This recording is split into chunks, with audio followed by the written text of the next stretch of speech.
Johnny,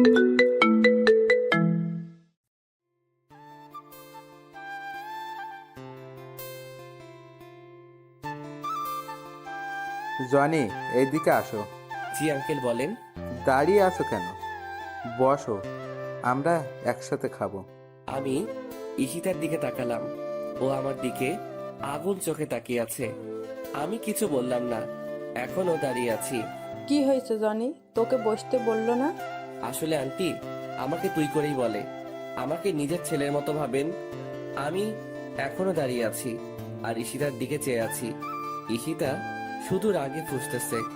Johnny, তোমাকে আমি বসতে বলেছি, তুমি দিন দিন অবাধ্য হয়ে যাইতেছো। আঙ্কেল, বসতেছি। আমি যখন বসতে যাব তখনই ঈশিতা চেয়ার থেকে উঠে দাঁড়িয়ে যায় আর বলতে লাগলো, এই ছোট লোকের সাথে আমি এক টেবিলে বসে খেতে পারবো না। তোমাদের মন চাইলে তোমরা খাও। কিসের ছোট লোক? ভুলে যাস না ঈশিতা, জনি কিন্তু তোর স্বামী। কিসের স্বামী? স্বামী ইজ মাই ফুড। এই বলে ঈশিতা না খেয়ে চলে গেল। আন্টি আঙ্কেল দুইজন আমার দিকে অসহায় দৃষ্টিতে তাকিয়ে আছে। আমি মুচকি হেসে বললাম, আঙ্কেল, আমি কিছু মনে করিনি ঈশিতার কথায়। একদিন সব ঠিক হয়ে যাবে ইনশাল্লাহ। আমি আর কিছু না বলে চুপচাপ খেয়ে নিলাম। এরপর আমার রুমে চলে আসলাম। পরিচয়টা দিয়ে নেই, আমি জনি আহমেদ, অনার্স শেষ বর্ষের ছাত্র। আর ঈশিতা হচ্ছে আমার বউ, সেই ছোট থেকে এই বাড়িতে। আঙ্কেল হচ্ছে আমার আব্বুর বেস্ট ফ্রেন্ড। ছোটবেলায় আব্বু আম্মু রোড অ্যাক্সিডেন্ট করে মারা যান। ভাগ্যবশত আমি বেঁচে যাই। আব্বু আম্মুকে হারাতে হয় 16 বছর বয়সে। এরপর আঙ্কেল আমাকে এই বাড়িতে নিয়ে আসেন। সেই ছোট থেকে ঈশিতা আমার সাথে এই রকম আচরণ করে, তবে আমি কিছু মনে করি না। তবে আগে একটু খারাপ লাগতো। আমি সেই ছোটবেলা থেকে ঈশিতাকে ভালোবাসতাম, কিন্তু কখনো বলিনি। ঈশিতা আমাকে প্রতিদিন ছোট লোক, কুত্তার বাচ্চা, আরো অনেক কিছু বলতো। আমি একটু কষ্ট পেতাম, তবে এখন শুনতে শুনতে অভ্যস্ত হয়ে গেছি। আর বিয়ের ব্যাপারটা হলো একটু ভিন্ন।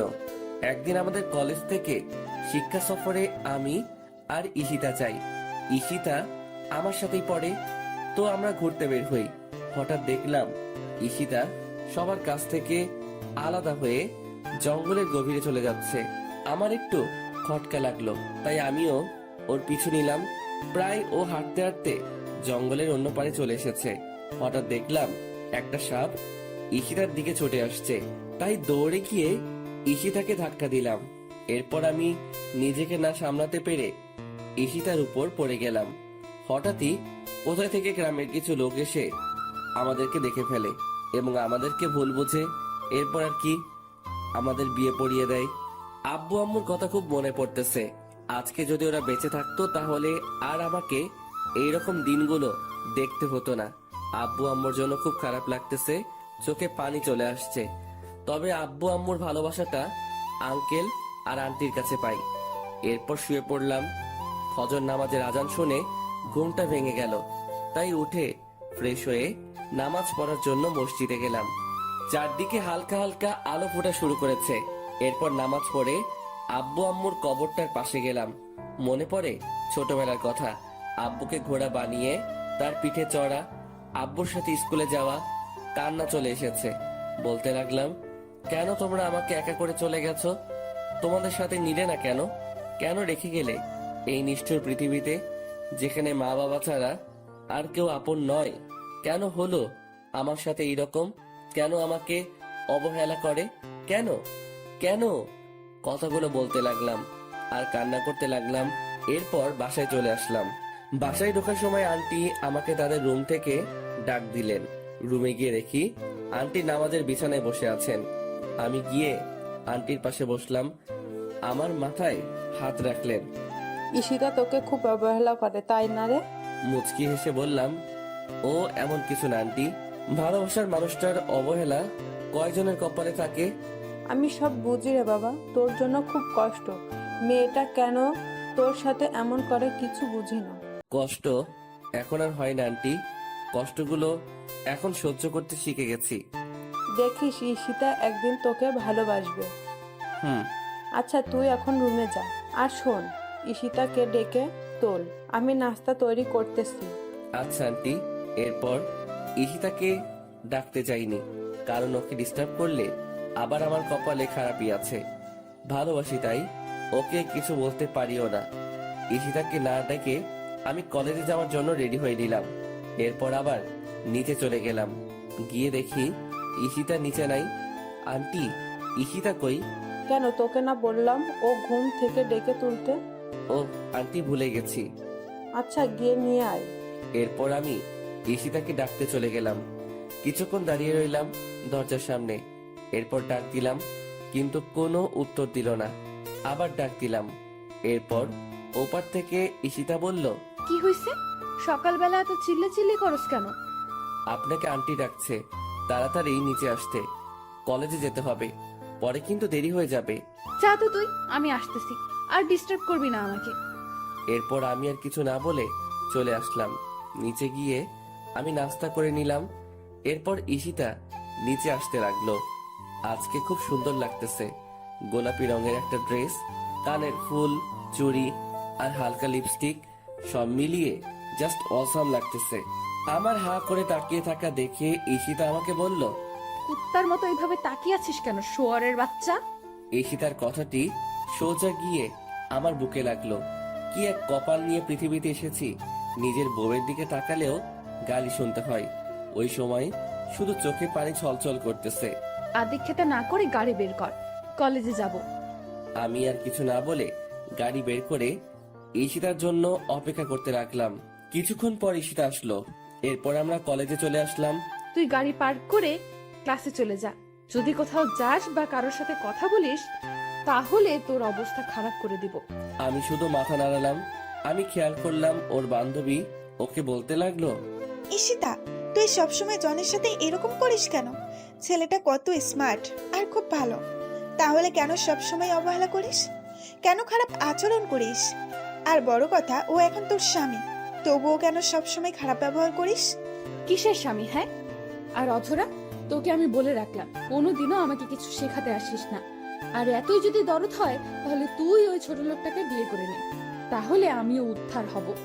আমিও তো চাই, কিন্তু জনি তো তোকে ভালোবাসে।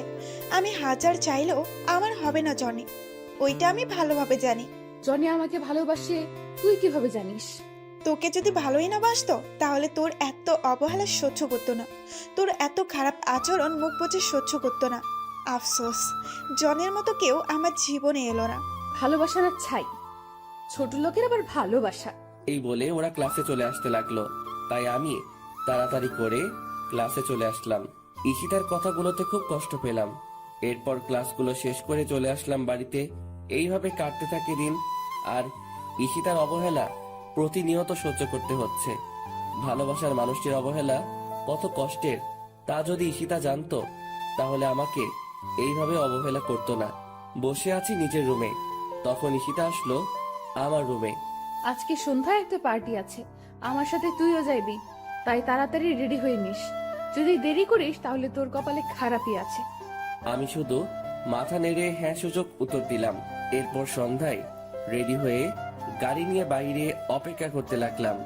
ঈশিতা আসতেছে, আজকেও খুব সুন্দর লাগতেছে, কিন্তু এই সৌন্দর্য আর দেখা হলো না। নিজের থেকে মুখ ফিরিয়ে নিলাম, জানি আমাকে এইভাবে তাকিয়ে থাকতে দেখলে আবার গালি দিবে। কি হয়েছে, গাড়ি চালাস না কেন? এই তো চালাইতেছি। আমাদেরকে কোথায় যেতে হবে? চলতে থাক, আমি বলতেছি কোথায় যেতে হবে। এরপর ঈশিতার কথা মতো গাড়ি নিয়ে চলে গেলাম, কিন্তু গাড়িটা গিয়ে থামে একটা নাইট ক্লাবে। একটু চিন্তায় পড়ে গেলাম, আমরা নাইট ক্লাবে কেন? পার্টিটা এখানে হবে। আমি আর কিছু বললাম না। গাড়িটা পার্ক করে ঈশিতার সাথে চলে এলাম। আমার কাছে এসব কিছু ভালো লাগে না। আমি মদ তো দূরের কথা, সিগারেটও খাই না। বসে আছি, একা ভালো লাগতেছে। হঠাৎ দেখলাম ঈশিতা ওর কাপড়গুলো খুলে শর্ট একটা কাপড় পরলো, হাঁটুর উপরে কাপড়টা উঠে রয়েছে, আর একটা গেঞ্জি। এইসব দেখে আমার মাথা পুরাই নষ্ট হয়ে গেছে। আমি শুধু বসে বসে ওর কাহিনী দেখতেছি। ও একটা ছেলের কাঁধে হাত রেখে ড্যান্স করতেছে, আর ছেলেটা ওর দিকে খারাপ দৃষ্টিতে তাকিয়ে আছে। এই দৃশ্য দেখে আমার মাথা আরো গরম হয়ে যায়। ঈশিতা অনেক ড্রিঙ্কস করে ফেলেছে, তাই ওর আচরণ স্বাভাবিক দেখাচ্ছে না। আমি ঠিক বুঝতে পারলাম। এরপর ছেলেটি ঈশিতাকে কি যেন বলল এবং তারা দ্বিতীয় তলায় যেতে লাগলো। বিষয়টি আমার কাছে একদম ভালো ঠেকছে না, তাই আমিও ওদের পিছন পিছনে গেলাম। ঈশিতা এত বেশি ড্রিঙ্কস করেছে যে তার পক্ষে ঠিকভাবে দাঁড়ানোটাও মুশকিল হয়ে পড়েছে। এরপর দেখলাম ঈশিতা ছেলেটির সাথে একটা রুমে ঢুকতেছে। তবে কি আমি যা ভাবছি তাই হতে চলেছে? আমি দরজায় কান দিয়ে শুনতে লাগলাম। আই হৃদয়, তুমি আমার কাছে আসবে না, বলে দিলাম। আসলে কি করবি তুই? তোকে আমি এইখানে কেন এনেছি তুই বুঝিস না? তোকে আমার চাই। মানে কি করতে চাইছো তুমি? আই, একদম আমার কাছে আসবে না, আমি কিন্তু চিৎকার করব। চিৎকার করলেও লাভ হবে না, এখানে আমি আর তুমি ছাড়া কেউ নেই। আজকে আমি তোর সবকিছু কেড়ে নেব। না, এই কথা শোনার পর আর থাকা যাচ্ছে না। এক্ষুনি আমাকে কিছু একটা করতে হবে। তাই দরজায় লাথি মারতে লাগলাম। এরপর অনেক চেষ্টায় দরজা খুলে ফেললাম। ভিতরে গিয়ে দেখি ছেলেটা মানে হৃদয় ঈশিতার শরীরের উপরে উঠে আছে। তখনই আমার মাথায় রাগে আগুন হয়ে যায়। আমি ছেলেটিকে লাথি মেরে ঈশিতার উপর থেকে ফেলে দিলাম। এরপর ঈশিতাকে এক হাত দিয়ে তুলে নিলাম। আমার পরনের কোটটা ঈশিতার গায়ে জড়িয়ে নিলাম। এরপর আমি গিয়ে ছেলেটিকে নিচ থেকে তুলে ইচ্ছে মতো মারতে লাগলাম। শালা আমার বউয়ের দিকে খারাপ দৃষ্টিতে তাকাইস। মারতে মারতে প্রায় ছেলেটিকে আধমরা করে ফেলি। এরপর ছেলেটির মুখ টিপে ধরে বলতে লাগলাম, তোর ভাগ্য ভালো, তোকে ছেড়ে দিলাম। আর শুনে রাখ, ঈশিতা আমার, শুধুই আমার। ওর দিকে যে চোখ তুলে তাকাবে আমি ওর চোখ উপড়ে ফেলবো। Mind it. এরপর পিছন ফিরে দেখি ঈশিতা খাটে পড়ে আছে। হয়তো বেশি ড্রিঙ্কস করার কারণে এইরকম হয়েছে। তাই আমি ঈশিতাকে কোলে তুলে নিয়ে নিচে চলে আসলাম। আর সবাই আমাদের দিকে তাকিয়ে আছে। এরপর গাড়ি করে ঈশিতাকে নিয়ে আসলাম। গাড়ি করে ঈশিতাকে কোলে করে নামিয়ে ওর রুমে নিয়ে আসলাম। এরপর তাকে তার খাটে শুইয়ে দিলাম। ঈশিতা আমার গলা জড়িয়ে ধরে আছে। আমি নিজেকে ছুটাতে চাইলাম কিন্তু পারলাম না। ঈশিতা আমাকে টান দিয়ে ওর বুকের মাঝে ফেলে দেয়। ওর গরম নিঃশ্বাস আমি অনুভব করতে পারছি। ওর শরীর থেকে আলাদা একটা গন্ধ আসতেছে যা আমাকে পাগল করে দিচ্ছে। ঈশিতা আমাকে ওর বুকের মাঝে জড়িয়ে নেয়। আমি কোনো মতে নিজেকে ছাড়িয়ে উঠতে চাইলাম কিন্তু পারলাম না। এই কি করছেন? কি ছাড়েন আমাকে। উফ, তোমাকে আজকে ছাড়তেছি না। মানে কি বলতে চান আপনি? দেখেন আমাকে। বলতে পারলাম না। ঈশিতা আমার আর ওর ঠোঁট জোড়া এক করে নিল। আমি কিছু করতে পারছি না। আমার হাত পা ঠান্ডা হয়ে আসতেছে। আমি জানি ঈশিতা এইসব কিছু নেশার ঘরে করতেছে। আমার এই রকম করা ঠিক হবে না। তাই নিজেকে ছড়াতে চাইলাম কিন্তু পারতেছি না। ঈশিতা আমাকে এখনো খুব জোরে জড়িয়ে ধরে আছে আর আমার ঠোঁট চুষতেছে। আমিও ধীরে ধীরে দুর্বল হতে লাগলাম। আমিও ঈশিতার ডাকে সাড়া দিলাম। ঈশিতা আমার বউ, ওর উপর আমার অধিকার আছে। আর যা হবার পরে ভেবে দেখা যাবে। ধীরে ধীরে দুইজন তলিয়ে গেলাম ভালোবাসার গভীর সাগরে। সকালবেলা আমার ঘুমটা ভেঙে যায়। আমি এখনো ঈশিতার বুকের মাঝে আছি আর ঈশিতা আমাকে জড়িয়ে রেখে। ঈশিতার শরীরে কোনো কাপড় নেই। আমি নিজেকে ছাড়িয়ে ঈশিতার কপালে একটা চুমু দিলাম। আমার স্পর্শে ঈশিতার ঘুম ভেঙে যায় এবং আমাকে দেখে চমকে ওঠে। তুই আমার রুমে কি করিস? আর আমার জামা কোথায়? আমি তো আপনার রুমে থাকতে চাইনি। আপনি নিজেই আমাকে বাধ্য করছেন। আর তাছাড়া আপনি আমার বউ। আমি আপনার সাথে থাকতেই পারি। আপনার উপর আমার অধিকার সবচেয়ে বেশি। আয় শোয়ারের বাচ্চা, কি বললি তুই? কোনো ছোট লোক আমার স্বামী হতে পারে না। আর তোকে না বললাম আমার কাছে স্বামীর অধিকার চাইবি না? আমার সত্য নষ্ট করে দিলি আর বাকি কি রাখছ? আর আমি তোকে কি বাধ্য করেছি? কালকের ঘটনা ভুলে গেলেন নাকি? আপনার জন্যই সব হয়েছে। আর আমি আমার বউকে আদর করছি, অন্য কাউকে না। আমি যদি জানতাম আপনি কালকে ওই রকম কিছু করবেন তাহলে কোনোদিনও ওই পার্টিতে যেতে দিতাম না। জানেন কালকে আপনার সাথে কি হয়েছিল? কি হয়েছে? আমি তো ডান্স করছিলাম। এরপর তো কিছু মনে করতে পারছি না। ওইটাই জানতে চান কি হয়েছে কালকে রাতে? বল। এরপর আমি ঈশিতাকে সব বললাম। আমি তোর কথা বিশ্বাস করি না। তুই মিথ্যে কথা বলতেছিস আমার সাথে। তুই কি ভাবছিস আমি কিছু বুঝি না? মিথ্যা কথা বলে তুই আমাকে ভোগ করলি। সত্যি কথা, আমি মিথ্যা বলতেছি না। আমাকে বিশ্বাস করুন। কি করলে আপনাকে বিশ্বাস করানো যাবে? বিশ্বাস করতে পারি, তবে আমার একটা কথা শুনতে হবে। কি কথা বলেন? যদি তুই আমাকে সত্যিই ভালোবাসিস, তাহলে তোর ওই ভালোবাসার কসম, তুই আমার থেকে অনেক দূরে চলে যাবি, অনেক দূরে। মুচকি হেসে বললাম, ও এই কথা। আপনাকে সত্যি অনেক ভালোবাসি, নিজের জীবনের চাইতেও বেশি, যা বলে প্রকাশ করতে পারবো না। তবে আপনার কথা রেখে বোঝাতে পারবো কতটা ভালোবাসি। ভালোবাসা মানে এই নয় প্রিয় মানুষটির সাথে থাকতে হবে, দূর থেকেও ভালোবাসা যায়।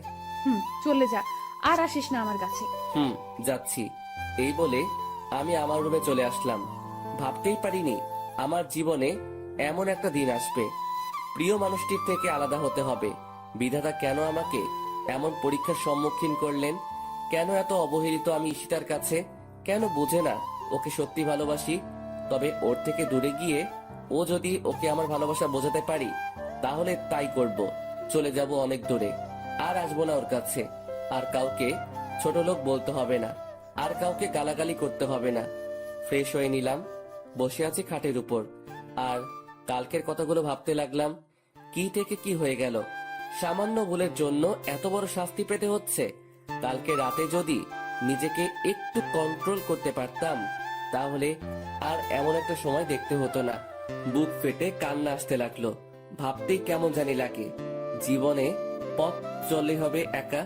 ব্যাগে প্রয়োজনীয় জিনিসগুলো নিলাম, সাথে ঈশিতার একটা ছবি নিলাম। ব্যাগ গুছিয়ে বাসা থেকে বের হয়ে গেলাম। আন্টি আঙ্কেলকে কিছু বললাম না, জানি তারা কষ্ট পাবে, হয়তো আমাকে অনেক খুঁজবে। একটা দীর্ঘশ্বাস ফেললাম, পিছন ফিরে বাসাটাকে একবার ভালোভাবে দেখে নিলাম। কতগুলো বছর ছিলাম এই বাড়িতে, ঈশিতার অবহেলায় আর আন্টি আঙ্কেলের ভালোবাসায় দিনগুলো কেটে যায়। আমার চোখ দুটো ঝাপসা হয়ে আসছে, চারিদিক অন্ধকার হয়ে আসছে। আমি চোখ ডলতে ডলতে রাস্তা পার হতে লাগলাম। হঠাৎ একটা গাড়ি এসে আমাকে ধাক্কা দেয়। আমি ছিটকে গিয়ে রাস্তার ওপারে পড়ে গেলাম। চোখ দিয়ে দু ফোঁটা অশ্রু গড়িয়ে পড়ল। পাওয়া হলো না বউয়ের ভালোবাসা। চোখগুলো ধীরে ধীরে বন্ধ হয়ে আসলো। হাসপাতাল থেকে মুক্তি পেলাম 4 মাস পর। ভাবতে অবাক লাগে এতগুলো দিন কিভাবে ছিলাম হাসপাতালে। ঈশিতা একটিবারের জন্য খোঁজ নেয়নি। ডাক্তারের কাছ থেকে জানতে পারলাম 4 মাস ধরে এই হাসপাতালে ছিলাম। তার মানে ওই অ্যাক্সিডেন্টে আমার মৃত্যু হয়নি। কেন বেঁচে গেলাম? আল্লাহ কেন নিল না? না জানি আরো কত অবহেলা সহ্য করতে হবে, কত অপমানিত হতে হবে, আর কত কষ্ট সহ্য করতে হবে। ভাগ্যে কি এইটাই লেখা ছিল? রাস্তা দিয়ে হাঁটতেছি আর কথাগুলো ভাবতেছি। পুরো শরীর ব্যথা করতেছে। ব্যথার কারণে ঠিক মতো হাঁটতে পারতেছি না। একটু পর পর মাথাটা চক্কর দিয়ে উঠছে। মাথা ব্যথাও ভীষণ বেড়ে যাচ্ছে। জীবনে 4টি মাস অতিবাহিত হয়ে গেল কোমায় থেকে, কিন্তু ঈশিতা একবারের জন্য আমার খবর নিল না। তাহলে কি ওর মনে আমার জন্য বিন্দুমাত্র ভালোবাসা নেই? ওর জীবনে কি আমার জন্য একটু জায়গা নেই? আর জায়গা থাকবেই বা কেন? আমি তো ছোট লোক। হয়তো ঈশিতা এখন নতুন কাউকে নিয়ে সুখে আছে। পাওয়া হলো না আর ঈশিতার ভালোবাসা। এইদিকে সন্ধ্যাই হয়ে আসছে। কোথায় যাব, কি করব? আমার কাছে 1টি টাকাও নেই যে কিছু খাবো। প্রায় গভীর রাত হয়ে এসেছে। বসে আছি পেটের ক্ষুধাও ব্যথাত শরীর নিয়ে একটা ল্যাম্পপোস্টের নিচে। ভাবতেই পারিনি জীবনে এমন দিনও পার করতে হবে। সবই নিয়তির খেলা। আনমনে বসে আছি আর আকাশের তারাগুলো দেখছি। আজকে তারাদেরকেও একা লাগছে। আকাশে চাঁদটা ঠিকই উঠেছে, কিন্তু আমার মনের আকাশটা আধার হয়ে আছে। হঠাৎ খেয়াল করলাম একটা গাড়ি এই দিকে আসতেছে। একবার ভাবলাম সাহায্য চাইবো, আবার বসে পড়লাম। গাড়িটা আমার সামনে এসে থামলো। কি ব্যাপার? গাড়িটা আমার সামনে দাঁড়ালো কেন? হয়তো ওদের কোনো কাজে দাঁড়িয়েছে। আমি গাড়ির দিকে তাকিয়ে বোঝার চেষ্টা করছি। চেনা চেনা মনে হচ্ছে। গাড়ি থেকে একজন লোক নেমে আসলো। আরে, এ তো আঙ্কেল। চোখ দিয়ে অশ্রু গড়িয়ে পড়লো। দেখলাম আঙ্কেলের চোখে পানি। হয়তো কতগুলো দিন পর দেখা হলো তাই। আঙ্কেল এসে আমার পাশে এসে চুপ করে বসলেন। আমিও চুপচাপ বসে আছি। হঠাৎ নীরবতা ভেঙে আঙ্কেল বললেন, কেমন আছো জানি? আঙ্কেল, ভালোই আছি। যতটা ভালো থাকলে মৃত ব্যক্তির মতো জীবনযাপন করা লাগে। কিছুক্ষণ চুপ থেকে আবার বললেন, এতদিন কোথায় ছিলে? এই তো আঙ্কেল, এক বন্ধুর বাসায়। তা বাসার সবাই কেমন আছে? হুম, সবাই ভালো আছে, কিন্তু তোমার এ অবস্থা কেন? কি রকম শুকিয়ে গেছো? ঠিকমতো খাও না নাকি? একদম বদলে গেছো। আর তোমার কপালে হাতে এতগুলো কিসের দাগ? মনে হয় তো কোনো কাটার দাগ। কি হয়েছে বলো তো? আমার কথা না হয় বাদ দেন। ওই দিন সিঁড়ি দিয়ে নামার সময় পা পিছলে পড়ে গেছি, তাই একটু কাটা গেছে। ঈশিতা কেমন আছে? তোমার চলে যাওয়াতে সবচাইতে ভালো আছে ঈশিতা। কথাটি শুনে অনেকটা কষ্ট পেলাম। এতদিনেও আমার জন্য তার হৃদয়ে একটুও মায়া জন্মালো না। জানো, তুমি যখন বাড়ি থেকে চলে গেছো তোমার আন্টির হার্ট স্ট্রোক হয়েছে। কথাটি শুনে ভীষণ কষ্ট পেলাম। আজকে আমার জন্য সবকিছু হয়েছে। সবকিছুর জন্য আমি দায়ী। আন্টি এখন কেমন আছেন? হুম, আছে মোটামুটি, কিন্তু তুমি যদি না ফিরে যাও তাহলে তোমার আন্টির খারাপ কিছু একটা হয়ে যেতে পারে। তুমি প্লিজ আমার সাথে চলো। চুপ করে বসে রইলাম। কিভাবে যাব আমি ওই বাড়িতে? আমি তো ঈশিতাকে কথা দিয়েছি আর কখনো ওর সাথে দেখা দিব না। কিন্তু নিয়তি কেন বারবার পরীক্ষার মুখে ফেলে আমাকে? আবার ঈশিতার সম্মুখীন হতে হবে। চাই না নতুন করে অবহেলা পেতে, চাই না নতুন করে কষ্ট পেতে, কিন্তু আন্টির জন্য যেতে হয়, কারণ তিনি আমাকে নিজের ছেলের মতো আদর করতেন। আবারও একটা কঠিন পরীক্ষার সম্মুখীন হলাম। কি হয়েছে জানি, চুপ করে বসে আছো কেন? প্লিজ চলো আমার সাথে। কিন্তু আমি তো যেতে পারবো না। আমি ঈশিতাকে কথা দিয়ে এসেছি, আর কোনো দিন ওর সামনে যাব না। তুমি কি তোমার কথা রাখতে গিয়ে তোমার আন্টিকে হারাবে? পড়ে গেলাম আরেক চিন্তায়। ছোটবেলায় আব্বু আম্মুকে হারালাম, কিন্তু আব্বু আম্মুর অভাবটা আমাকে বুঝতে দেয়নি তারা। তাহলে আজকে কেন আমার জন্য মরতে বসবে? এইটা হয় না। আঙ্কেল, আমি রাজি। এই তো আমার লক্ষ্মী ছেলে, চলো। এইটা বলে আমার কপালে একটা চুমু দিলেন আঙ্কেল। আমি মুচকি হেসে গাড়িতে উঠলাম। গাড়িতে উঠে অবাক হয়ে গেলাম, ঈশিতাও গাড়িতে রয়েছে। তার মানে কি ঈশিতা আমার সবগুলো কথা শুনে নিয়েছে? আমি কিছু না বলে গিয়ে গাড়িতে বসলাম। শরীরের ব্যথার জন্য ঠিকমতো বসতে পারছি না, খুব ব্যথা করছে। তবুও কষ্ট করে বসে পড়লাম। চুপচাপ বসে রইলাম। আবার অনেকদিন পর ঈশিতার সাথে দেখা হলো। মনে পড়ে সেই দিনটার কথা, যেই দিন ঈশিতা কলেজের সবার সামনে আমাকে জুতা দিয়ে মেরেছিল। ওই দিন ঈশিতার সাথে কলেজে গেলাম। সিঁড়ি দিয়ে ওঠার সময় হঠাৎ ঈশিতার এক বান্ধবীর সাথে ধাক্কা লাগে আমার। আমি মেয়েটিকে সরি বললাম। মেয়েটি আমাকে কিছু না বলে চলে গেল। কিন্তু কোথায় থেকে ঈশিতা এসে আমাকে ওর পায়ের জুতা খুলে আমাকে মারতে লাগলো। ঈশিতা তার পায়ের হিলওয়ালা জুতাগুলো দিয়ে মারতে মারতে আমার শরীরটা রক্তাক্ত করে দেয়, কিন্তু আমি জায়গা থেকে সামান্য সরে দাঁড়াইনি। ওই সময় শুধু চোখ দিয়ে পানি ঝরেছে। ঈশিতার বান্ধবী এসে ঈশিতাকে বলল, ওর কোনো দোষ নেই। আসলে আমি অনেক তাড়াহুড়োতে ছিলাম, ভালোভাবে খেয়াল করিনি, তাই ধাক্কা লাগলো। আর জনি তো নিজে থেকে আমাকে ধাক্কা দেয়নি। তাহলে তুই ওকে শুধু শুধু শাস্তি দিচ্ছিস কেন ঈশিতা? আমি জানি ওই ছোট লোক নিজে থেকে তোকে ধাক্কা দিয়েছে দিশা। এই বলে আবার মারতে থাকে আমাকে। প্রায় আধমরা হয়ে গেছি ওই দিন। ওই সময় 16 দিন হাসপাতালে থাকতে হয়েছে আমাকে, শুধুমাত্র একটা ভুলের জন্য। সবার সামনে আমাকে অপমানিত করলো, সবার সামনে আমাকে মারলো। কথাগুলো ভাবতে ভাবতে চোখে পানি চলে এসেছে। আমি কান্না করতেছি। ঈশিতা বুঝতে পেলে, তাই আমি তাড়াতাড়ি চোখ মুছে নিলাম। এইসব কথা ভাবতে ভাবতে গাড়ি এসে থামলো ঈশিতাদের বাড়িতে। আমি দৌড়ে গেলাম আন্টির কাছে। আন্টি শুয়ে আছে, কি রকম শুকিয়ে গেছেন। মনে হয় ঠিক মতো খায় না, ঠিক মতো ঘুমায় না, ঠিক মতো ওষুধও খায় না। আমি গিয়ে আন্টির পাশে বসলাম এবং মাথায় হাত রাখলাম। আমার হাতের স্পর্শ পেয়ে আন্টি জেগে গেলেন। আমাকে দেখে আন্টি অসহায় দৃষ্টিতে তাকিয়ে আছেন আমার দিকে।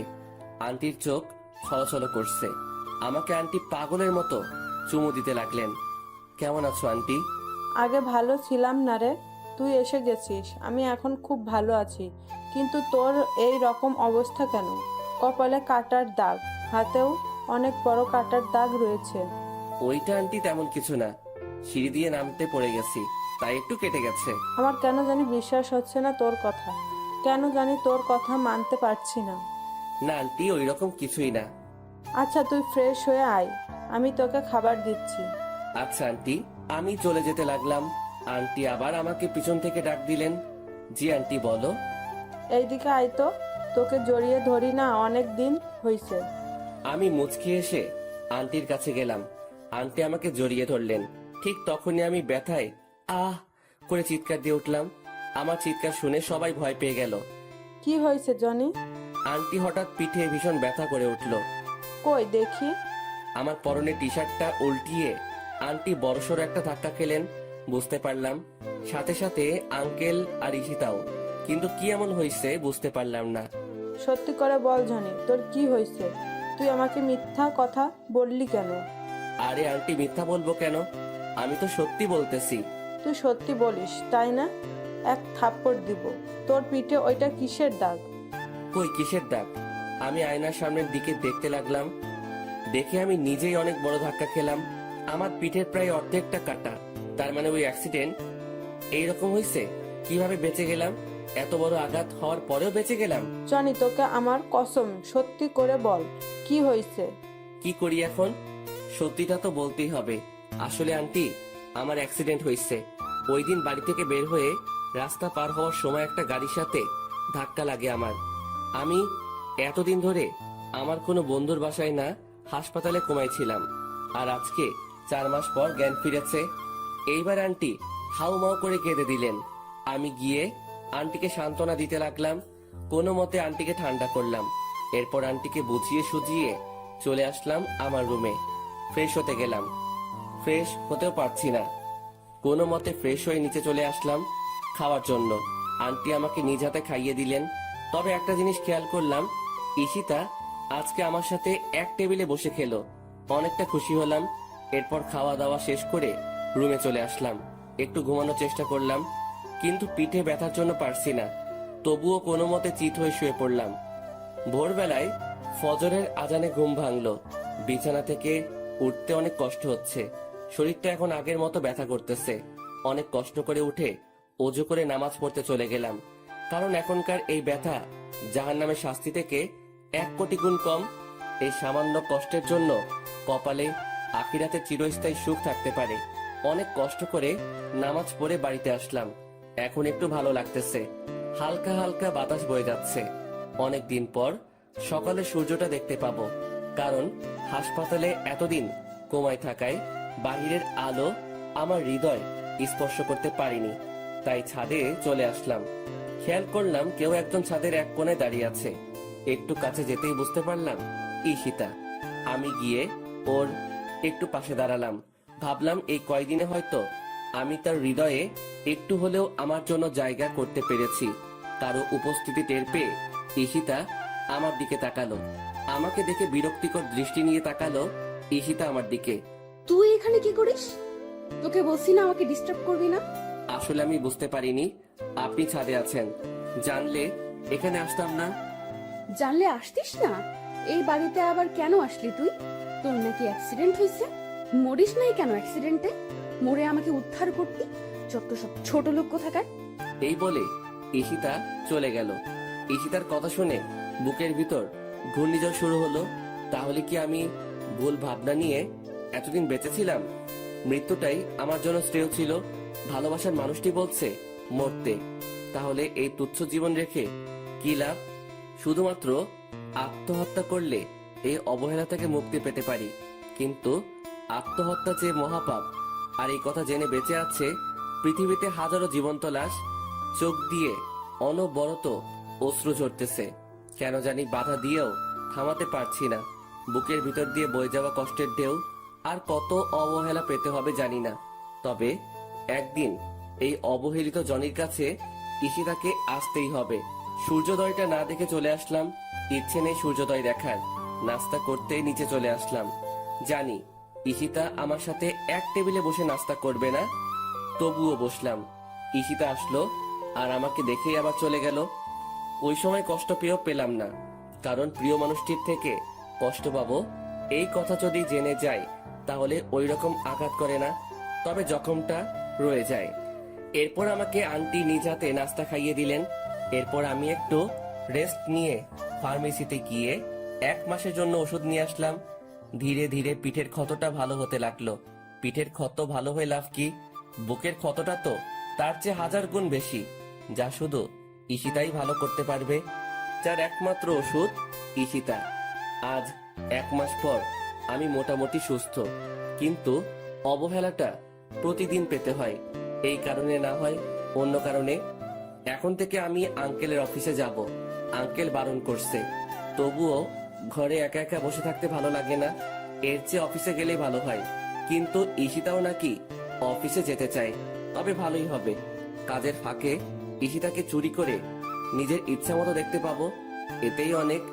অফিসে প্রতিদিন আমি আর ঈশিতা দুইজনে এক গাড়িতে করে গেলাম, সাথে আঙ্কেলও ছিলেন। আজ থেকে অফিসের নতুন এমডি হচ্ছে ঈশিতা, আর আমাকে একটা ডেস্ক দেখিয়ে দিলেন।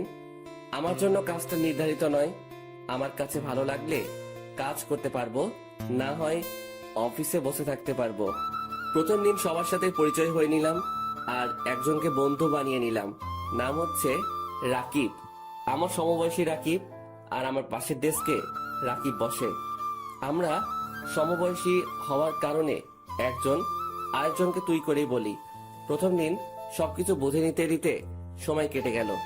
পরদিন সকালবেলা নাস্তা করে অফিসে চলে আসলাম। ঈশিতাও আমার সাথে গাড়িতে আসে। আমি গাড়ি চালানোর ফাঁকে ফাঁকে ঈশিতার দিকে তাকিয়ে থাকি। মেয়েটাকে দেখতে কতটা নিষ্পাপ লাগে, কেউ দেখলে বিশ্বাসই করবে না মেয়েটা যে এত নিষ্ঠুর। তবে ঈশিতা আমার জন্য নিষ্ঠুর না, ঈশিতা আমার জন্য আমার রাজ্যের রানী। আমার ডেস্কে বসে আছি, এমন সময় পিয়ন এসে বলল ঈশিতা নাকি আমাকে ডাকছে, তাই গেলাম ওর কেবিনে। আসতে পারি ঈশিতা? ওই ছোট লোক, এটা অফিস, বাড়ি না। আর তোর সাহস কি করে হয় আমার নাম ধরে ডাকিস? সরি ম্যাম, বলেন কি করতে হবে? মনে থাকে যেন। এখন এই ফাইলটা রেডি করে নিয়ে আয়। জি ম্যাম।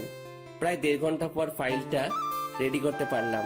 এইবার ঈশিতার কাছে নিতে হবে। May I come in ma'am? Yes come. এই যে ম্যাম, ফাইলটা রেডি। আমার হাত থেকে ফাইলটা নিয়ে ঈশিতা দেখতে লাগলো। হঠাৎ ঈশিতা ফাইলটা আমার দিকে ছুড়ে মারলো আর বলতে লাগলো, ছোট লোকের বাচ্চা, সামান্য একটা ফাইল ঠিক করে তৈরি করতে পারিস না, আর আসছে অফিসে কাজ করতে। ফাইলটা এসে আমার কপালের আগের ক্ষতটায় লাগে। ফাইলের কোনা লাগায় ক্ষতটা ফেটে টপ টপ করে রক্ত ঝরতে লাগে। ভীষণ ব্যথা করতে লাগলো। আমি তবুও চুপচাপ দাঁড়িয়ে রইলাম। দাঁড়িয়ে আছিস কেন? যা, ফাইলটা 20 মিনিটের মধ্যে ঠিক করে আনবি, না হয় তোর কপালে খারাপই আছে। আমি ফাইলটা ফ্লোর থেকে তুলে নিজের ডেস্কে চলে আসলাম। রক্ত এখনো ঝরতে থাকে।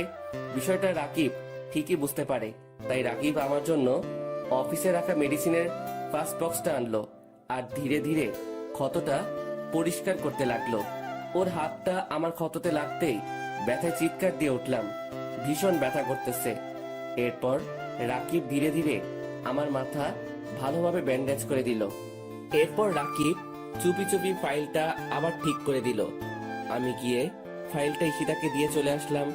এরপর অফিস শেষে আবার ঈশিতাকে নিয়ে বাসায় চলে আসলাম। বাড়িতে ঢুকবার সময় আমার মাথায় ব্যান্ডেজ দেখে আন্টি আমার কাছে দৌড়ে এসে জিজ্ঞেস করলেন, কি হয়েছে জানি, মাথায় ব্যান্ডেজ কেন? ও কিছু না আন্টি, গাড়িতে ওঠার সময় গাড়ির সাথে ধাক্কা লেগে হালকা কেটে যায়, দেখবা আমার ঠিক হয়ে যাবে। এই কথা বলে রুমে চলে এসে ফ্রেশ হয়ে নিলাম। এরপর রাতে খেয়ে ঘুমিয়ে পড়লাম। ঘুম ভাঙে প্রায় সকাল 9টায়। কি ব্যাপার, কোনো দিন তো এত দেরি করে ঘুম ভাঙে না। শোয়া থেকে উঠতে চেষ্টা করলাম, কিন্তু উঠতে পারছি না। পুরো শরীর কি রকম ভার হয়ে আছে আর আগুনের মতো পুড়ে যাচ্ছে। হঠাৎ করে আবার জ্বর এলো কেন?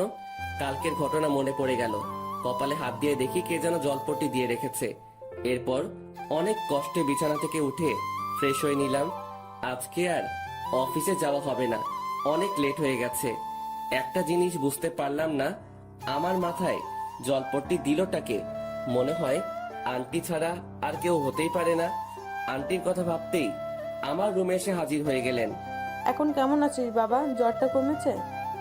আন্টি, এখন একটু সুস্থ আছি, আর জ্বরটাও একটু কমেছে। আমি তোর জন্য নাস্তা নিয়ে এসেছি, হ্যাঁ কর, আমি খাইয়ে দিই। এরপর আন্টি আমাকে খাওয়াতে লাগলেন। আমি চুপচাপ খেয়ে নিচ্ছি। আচ্ছা আন্টি, আমার মাথায় জলপট্টি দিল কে? আমি দিয়েছি। আচ্ছা, কালকে কি হয়েছে সত্যি বল। গাড়ির সাথে হালকা ধাক্কা লাগলে তো এমন রকম আঘাত হয় না, আবার রাতে জ্বর এসেছে। সত্যি করে বল, কিন্তু আমার সাথে মিথ্যা বলবি না। না আন্টি, সত্যি সেই রকম কিছু না। আবার মিথ্যা কথা বলিস, আমি কিন্তু সব বুঝি। ঈশিতা ওই রকম করেছে তাই না? সত্যি কথা বলবি কিন্তু। আসলে জানাটা কি বেশি জরুরি? বেশি জরুরি, বল আমাকে। এরপর অনিচ্ছা সত্ত্বেও আন্টিকে সব বলতে হলো। আমার কথা শুনে আন্টির মুখটা কালো হয়ে গেল। আমার মাথার ব্যান্ডেজটা খুলে আন্টি দেখতে লাগলেন। এরপর আন্টি কিছু না বলে আমাকে ওষুধ খাইয়ে দিয়ে চলে গেলেন। আমিও চুপচাপ শুয়ে পড়লাম। অনেকদিন কলেজে যাওয়া হয় নাই, আবার সামনের মাসে পরীক্ষা। আমার ওই রকম ভালো প্রস্তুতি নাই। কালকে কলেজে যেতে হবে, এইভাবে দিনটা কেটে যায়। জ্বরটা একটু কমেছে, তাই সকালে নাস্তা করে গাড়ি নিয়ে বেরিয়ে পড়লাম কলেজের উদ্দেশ্যে। হঠাৎ আমার গাড়ির সামনে একটা মেয়ে এসে পড়লো। আমি তাড়াতাড়ি ব্রেক করলাম, তবুও গাড়ির সাথে হালকা ধাক্কা লাগে মেয়েটির। আমি তাড়াতাড়ি গাড়িটা বন্ধ করে গাড়ি থেকে নেমে পড়লাম। এরপর মেয়েটিকে তুলতে গেলাম। আরে, এইটা তো ঈশিতার ফ্রেন্ড দিশা। আমি তাড়াতাড়ি হাতটা বাড়িয়ে দিলাম দিশার দিকে। উঠে আসো দিশা। এরপর আমি ধীরে ধীরে দিশাকে তুলতে লাগলাম। গাড়ির সাথে ধাক্কা লাগার কারণে মেয়েটা পায়ে ব্যথা পাইছে, উঠে দাঁড়াতে কষ্ট হচ্ছে। তোমার কি হাঁটতে কষ্ট হচ্ছে? না, তেমন না, ঠিক হয়ে যাবে। আচ্ছা, এখন ছাড়ো, আমি যেতে পারবো। আচ্ছা। আমি দিশাকে ছেড়ে দিলাম। ও ধীরে ধীরে হাঁটার চেষ্টা করতে লাগলো, কিন্তু পায়ের ব্যথার কারণে পারছে না। দিশা পড়ে যেতে লাগলো, তাই আমি তাড়াতাড়ি দিশাকে আবার ধরে ফেললাম। চলো, আমি তোমাকে হাসপাতালে নিয়ে যাচ্ছি। না, তার আর দরকার হবে না, আমি যেতে পারবো। চুপ! সেই তখন থেকে যেতে পারবো বলছে, তো কই একটুও তো সামনে যেতে পারছো না। তো আমি এখন কিভাবে যাব? আচ্ছা দাঁড়াও, কি করব ঠিক বুঝতে পারছি না। মেয়েটা ঠিক মতো হাঁটতেও পারছে না, তাই কোনো কিছু না ভেবে দিশাকে কোলে তুলে নিলাম। এইরকম কিছুটা একটা করব দিশা ভাবতে পারিনি। আমার দিকে ড্যাব ড্যাব করে তাকিয়ে আছে। আমি আর কিছু না বলে দিশা গাড়িতে উঠিয়ে নিলাম। আসলে আমারও কোনো ইচ্ছা ছিল না দিশাকে কোলে নেওয়ার, কিন্তু পরিস্থিতির শিকার হয়ে করতে হলো। এরপর দিশাকে একটা হাসপাতালে নিয়ে আসলাম। ডাক্তার দেখাতে হবে, না হয় পরে আবার সমস্যা হতে পারে। গাড়ি থেকে হাসপাতালের ভিতর কোলে করে নেওয়া লাগলো। এরপর ডাক্তারকে দেখিয়ে নিলাম। আঘাতটা একটু বেশি লেগেছে, তবে কিছুক্ষণ পর ঠিক হয়ে যাবে। ডাক্তার কিছু ওষুধ লিখে দিলেন। ওষুধগুলো কিনে দিশাকে নিয়ে আবার গাড়িতে চলে এলাম। দিশা কোথায় যাবে এখন? কলেজে নাকি বাড়িতে? কলেজে চলো। ঠিক মতো হাঁটতে পারবে তো? সমস্যা হলে বলো, আমি তোমাকে বাড়িতে দিয়ে আসবো। হাঁটতে পারবো, সমস্যা হবে না আমার। কলেজে চলো। এরপর আর কিছু না বলে গাড়ি চালাতে লাগলাম। গাড়ি চালানোর সময় খেয়াল করলাম দিশা আমার দিকে বারবার আর চোখে তাকিয়ে রয়েছে। আমি কিছু বললাম না। কলেজে চলে এলাম। অনেক দিন পর কলেজে এলাম। দিশা গাড়ি থেকে নেমে হাঁটতে লাগলো, কিন্তু পারছে না। তাই আমি গিয়ে দিশার হাতটা ধরে ফেললাম। এরপর ধীরে ধীরে ওকে নিয়ে যেতে লাগলাম। কলেজের সবাই আমাদের দিকে হা করে তাকিয়ে আছে। আমি ওইদিকে পাত্তা না দিয়ে দিশাকে নিয়ে ক্লাসে চলে আসলাম। এরপর মেয়েটাকে আমার পাশেই বসালাম, কারণ মেয়েটা এখন আমার দায়িত্বে। আমার জন্য মেয়েটার এই অবস্থা হয়েছে। কিন্তু মেয়েটা ওই সময় এত তাড়াহুড়ো করে কোথায় যাচ্ছিল? দিশা, ওই সময় এত তাড়াহুড়ো করে কোথায় যাচ্ছিলে? কলেজে যাচ্ছিলাম, আসলে একটা কাজ ছিল।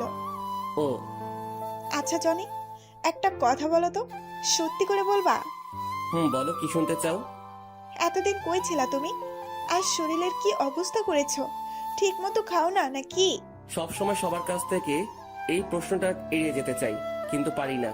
প্রশ্নটার সম্মুখীন হতে হয়। না, তেমন কিছু না। সত্যি করে বলবা কিন্তু। আমি জানি তুমি মিথ্যে কথা বলতেছো। যেদিন থেকে তুমি কলেজে আসো না, সেদিন থেকে ঈশিতাও আসে না। সমস্যা কি বলো তো? সেই রকম কিছু না, শুধু একটু প্রবলেম হয়েছে। প্রবলেমটা কি বন্ধু ভেবে বলতে পারো। আসলে দিশা ওই দিন আমি ঈশিতার কথা রাখতে গিয়ে তাদের বাড়ি থেকে বের হয়ে যাই। ঠিক ওই দিন আমার রোড অ্যাক্সিডেন্ট হয়। প্রায় 4 মাস পর আমার জ্ঞান ফিরে। ডাক্তারের কাছে থেকে জানতে পারি আমি 4 মাস কোমায় ছিলাম। চিকিৎসার ব্যাপারটা হলো ওই হাসপাতালে নাকি একটা ফান্ড আছে, যে রোগীর আত্মীয় বা কাছের কেউ যদি না থাকে তাহলে তাদের হাসপাতালের ওই ফান্ড থেকে চিকিৎসা করা হয়। আমার চিকিৎসাটাও হয় ওই ফান্ডের সাহায্যে। এরপর যখন জ্ঞান ফিরে কোথায় যাব, কি করব, কিছুই বুঝতে পারি নাই। ভাগ্যবশত আবার ঈশিতাদের বাড়িতে আসতে হলো। যখন ঈশিতাদের বাড়িতে ফিরে এলাম, ভাবলাম এই কয়েকদিনে হয়তো আমার জন্য ঈশিতার মনে একটু হলেও মায়া জন্মাবে, কিন্তু তার হলো কই। সে আগের মতো ঈশিতার কাছ থেকে অবহেলা পেলাম। কথাগুলো বলে একটা দীর্ঘশ্বাস ফেললাম। দিশার দিকে তাকিয়ে দেখি তার মুখটা কেমন মলিন হয়ে আছে। বুঝতে পারলাম আমার কথা শুনে হয়তো একটু কষ্ট পেল। আচ্ছা জনি, ঈশিতা তোমাকে এত কষ্ট দেয়, এত অবহেলা করে, এত অপমান করে, তবুও তুমি কিছু বলো না কেন? ভালোবাসি তাই কিছু বলতে পারি না। ঈশিতার ভালোবাসা না পেলে কি হবে? তার দেওয়া অবহেলাগুলো উপহার হিসেবে গ্রহণ করি। বুঝলাম। ঈশিতাকে ভালোবেসে তুমি অনেক কষ্ট পাচ্ছ, কিন্তু তোমাকে ভালোবেসে আরেকজন কষ্ট পাচ্ছে, না পারছে তোমাকে তার মনের কথা বলতে, না পারছে ভুলে যেতে। মানে কি? তোমার কথার কিছুই বুঝলাম না। না, কিছুই না। এইভাবে কথায় কথায় ক্লাসগুলো শেষ হয়ে যায়। এরপর দিশাকে ওদের বাড়ি পৌঁছে দিয়ে আমি বাড়ি চলে আসলাম। এরপর ফ্রেশ হয়ে খেয়ে একটু ঘুমিয়ে নিলাম। ঘুম থেকে উঠলাম প্রায় সন্ধ্যায়। ফ্রেশ হয়ে নিচে আন্টি রুমে গেলাম। আন্টি আসবো? বাবা, কিছু বলবি? আন্টি বলবো। আঙ্কেলকে বলে দিও আমি এই কয়েকদিন অফিস যেতে পারবো না, সামনে পরীক্ষা আছে। আচ্ছা, বলবো। আন্টি ঈশিতা কোথায়? ওর রুমে নাকি? না, ঈশিতা এখনো অফিস থেকে আসে নাই। মানে বলো কি? প্রায় রাত হয়ে এলো কিন্তু ঈশিতা এখনো বাড়িতে আসলো না। অফিস তো সে কখন শেষ হয়ে যায়? কি জানি বাবা, মেয়েটা আজকে এত দেরি করছে কেন? আমার খুব চিন্তা হচ্ছে। আচ্ছা দাঁড়াও, আমি খবর নিচ্ছি। এরপর আমার রুমে এসে রাকিবকে ফোন দিলাম। হ্যালো, কেমন আছিস দোস্ত? এই তো ভালো, তুই কেমন আছিস? আমিও ভালো আছি। আচ্ছা দোস্ত, অফিস কি ছুটি? অফিস তো সেই কখন শেষ হয়ে গেছে। কেন রে, কি হয়েছে? আরে ঈশিতা এখনো বাড়িতে ফিরে নাই। বলিস কি? দেখ, ম্যাম হয়তো অন্য কোনো কাজে ব্যস্ত আছে। আচ্ছা দোস্ত, তাহলে রাখি, তোর সাথে আবার পরে কথা হবে। আচ্ছা ঠিক আছে, ভালো থাকিস। এই বলে মোবাইলটা কেটে দিলাম। কি করি এখন? ঈশিতার নাম্বারটা বউ দিয়ে সেভ করা আছে, কিন্তু কোনো দিন ফোন দেওয়া হয়নি। আর কোনো কিছু না ভেবে ফোন দিলাম, কিন্তু ফোন তুলছে না। এইভাবে 6 বার ফোন দিলাম, তবুও ফোনটা ধরলো না। আমার চিন্তা আরো বেড়ে গেল, তাই আবার ফোন দিলাম। এইবার ঈশিতা কলটা ধরলো। ওই ছোট লোকের বাচ্চা, বারবার ফোন দিস কেন? আপনি কোথায়? তাড়াতাড়ি বাড়িতে আসেন, আন্টি আপনার জন্য চিন্তা করছে। তোকে বলতে যাব কেন? আমি আমার বয়ফ্রেন্ডের সাথে আছি, আর ডিস্টার্ব করবি না আমাকে। যত সব ছোট লোক কোথাকার। ঈশিতার কথা শুনে আমার পায়ের নিচের মাটি সরে গেল। ঈশিতার বয়ফ্রেন্ড আছে ভাবতেই চোখ দুটো ভিজে গেল পানিতে। বুক ফেটে কান্না আসছে। আমার ভালোবাসা কখনো ঈশিতা বুঝলো না, শুধু অবহেলাই করে গেল। তবে কি ঈশিতাকে আমার নিজের করে আর কখনো পাবো না? কখনো কি আর হবে না ঈশিতার ভালোবাসা পাওয়া? অনেক কান্না করলাম। ভালোবাসার মানুষটির অবহেলা মৃত্যুর সমান। কান্না করতে করতে কখন ঘুমিয়ে পড়েছি ঠিক মনে নেই। ঘুম থেকে উঠে ফ্রেশ হয়ে নিলাম। বারবার শুধু ঈশিতার কথাগুলো মনে পড়ছে। তবে কি চিরতরে হারাতে হবে ঈশিতাকে? আর যেইভাবে অবহেলা করছে তাতে ঈশিতা না থাকাও ভালো, কিন্তু প্রিয় মানুষটির কাছ থেকে অবহেলা করলে তা না পাওয়ার চেয়েও ভালো। কিন্তু আমি যে এত অবহেলা নিতে পারছি না, কিন্তু একদিন ওর অবহেলাগুলাও খুব মিস করব। আমাকেও কিছু একটা করতে হবে, এমন কিছু করব যাতে ঈশিতা নিজেই আমার কাছে আসে। নাস্তা করে কলেজে যাওয়ার জন্য রেডি হয়ে নিলাম। এরপর গাড়ি নিয়ে কলেজে চলে আসলাম। মনে পড়ে সেই দিনগুলো যখন আমি আর ঈশিতা একসাথে কলেজে আসতাম। আমি সবসময় ক্লাসে চুপটি মেরে বসে থাকতাম, আর ঈশিতা ওর ফ্রেন্ডের সাথে কত মজা করত। আমি গাড়িটা পার্ক করে চলে আসলাম। বসে আছি নিজের বেঞ্চে, হঠাৎ কোথায় থেকে একটা মেয়ে এসে আমার পাশে বসে পড়লো। আরে দিশা, তুমি? হ্যাঁ আমি। কেমন আছো? ভালোই, তুমি? হুম, আমিও ভালো আছি। দিশা, একটা কথা ছিল। বলো, সমস্যা নাই। সত্যি কথা বলতে হবে কিন্তু। আরে বাবা, সত্যি বলবো। আচ্ছা, ঈশিতার কি কোনো বয়ফ্রেন্ড আছে? তুমি কি জানো? না তো, আমার জানা মতে কেউই নাই। কেন, কি হয়েছে বলো তো? না, তেমন কিছুই না। বুঝলাম, তেমন কিছু না, তবুও বলো তুমি। আসলে ঈশিতা আমাকে কালকে বলল ওর নাকি বয়ফ্রেন্ড আছে। আরে বলো কি, আমাকে তো কখনো বলে নাই। আর তুমি থাকতে অন্য কোনো ছেলে কেন থাকবে? তুমি না ওর স্বামী? দিশা, তুমি তো জানো আমি ওর নামের স্বামী, অধিকারে না। জনি, তোমাকে একটা কথা বলবো, রাখবা আমার কথা? আচ্ছা বলো, কি করতে হবে? না, আগে আমাকে কথা দিতে হবে। আচ্ছা দিলাম, এখন তো বলো। চলো না, আমরা আজকে ক্লাস না করে ঘুরবো।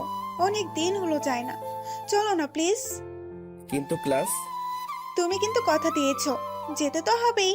কি আর করা যায়, কথা যখন দিয়ে দিয়েছি তাহলে কথা মতো কাজ করতে হবে। এরপর গাড়ি নিয়ে আমি আর দিশা বেরিয়ে পড়লাম। উদ্দেশ্য নদীর পাড়ে যাব। এরপর আমরা আমাদের গন্তব্যস্থলে চলে গেলাম। বসে আছি নদীর পাড়ে একটা গাছের নিচে। কি সুন্দর প্রকৃতি, যার বর্ণনা দিয়ে শেষ করা যায় না। দিগন্ত বিস্তৃত নদী, নদীর ওপরে সারি সারি গাছ, চারিদিকে হালকা রোদের তাপ, আর দক্ষিণের বাতাস এসে মনে দোলা দিয়ে যাচ্ছে। সব মিলিয়ে একটা মনোমুগ্ধকর পরিবেশ। জনি, কি ভাবো? এই যে কত সুন্দর প্রকৃতি, দিগন্ত বিস্তৃত নদী, এর পারে আমরা দুইজন পাশাপাশি একটা গাছের নিচে বসে আছি। এই সময়টা আরো সুন্দর হয় যখন প্রিয় মানুষটি পাশে থাকে। কিছু বললাম না, চুপচাপ করে বসে রইলাম। কি হয়েছে, বসে আছো যে? কথা বলো না কেন? না, এমনিতেই। আচ্ছা, তুমি কি এখনো ঈশিতাকে ভালোবাসো? বাসি তো, আগের মতোই ভালোবাসি। তুমি কাকে ভালোবাসো বললে না তো? হুম, আমিও একজনকে খুব ভালোবাসি, তবে বলতে পারছি না, কারণ ওর যে এখন বউ আছে।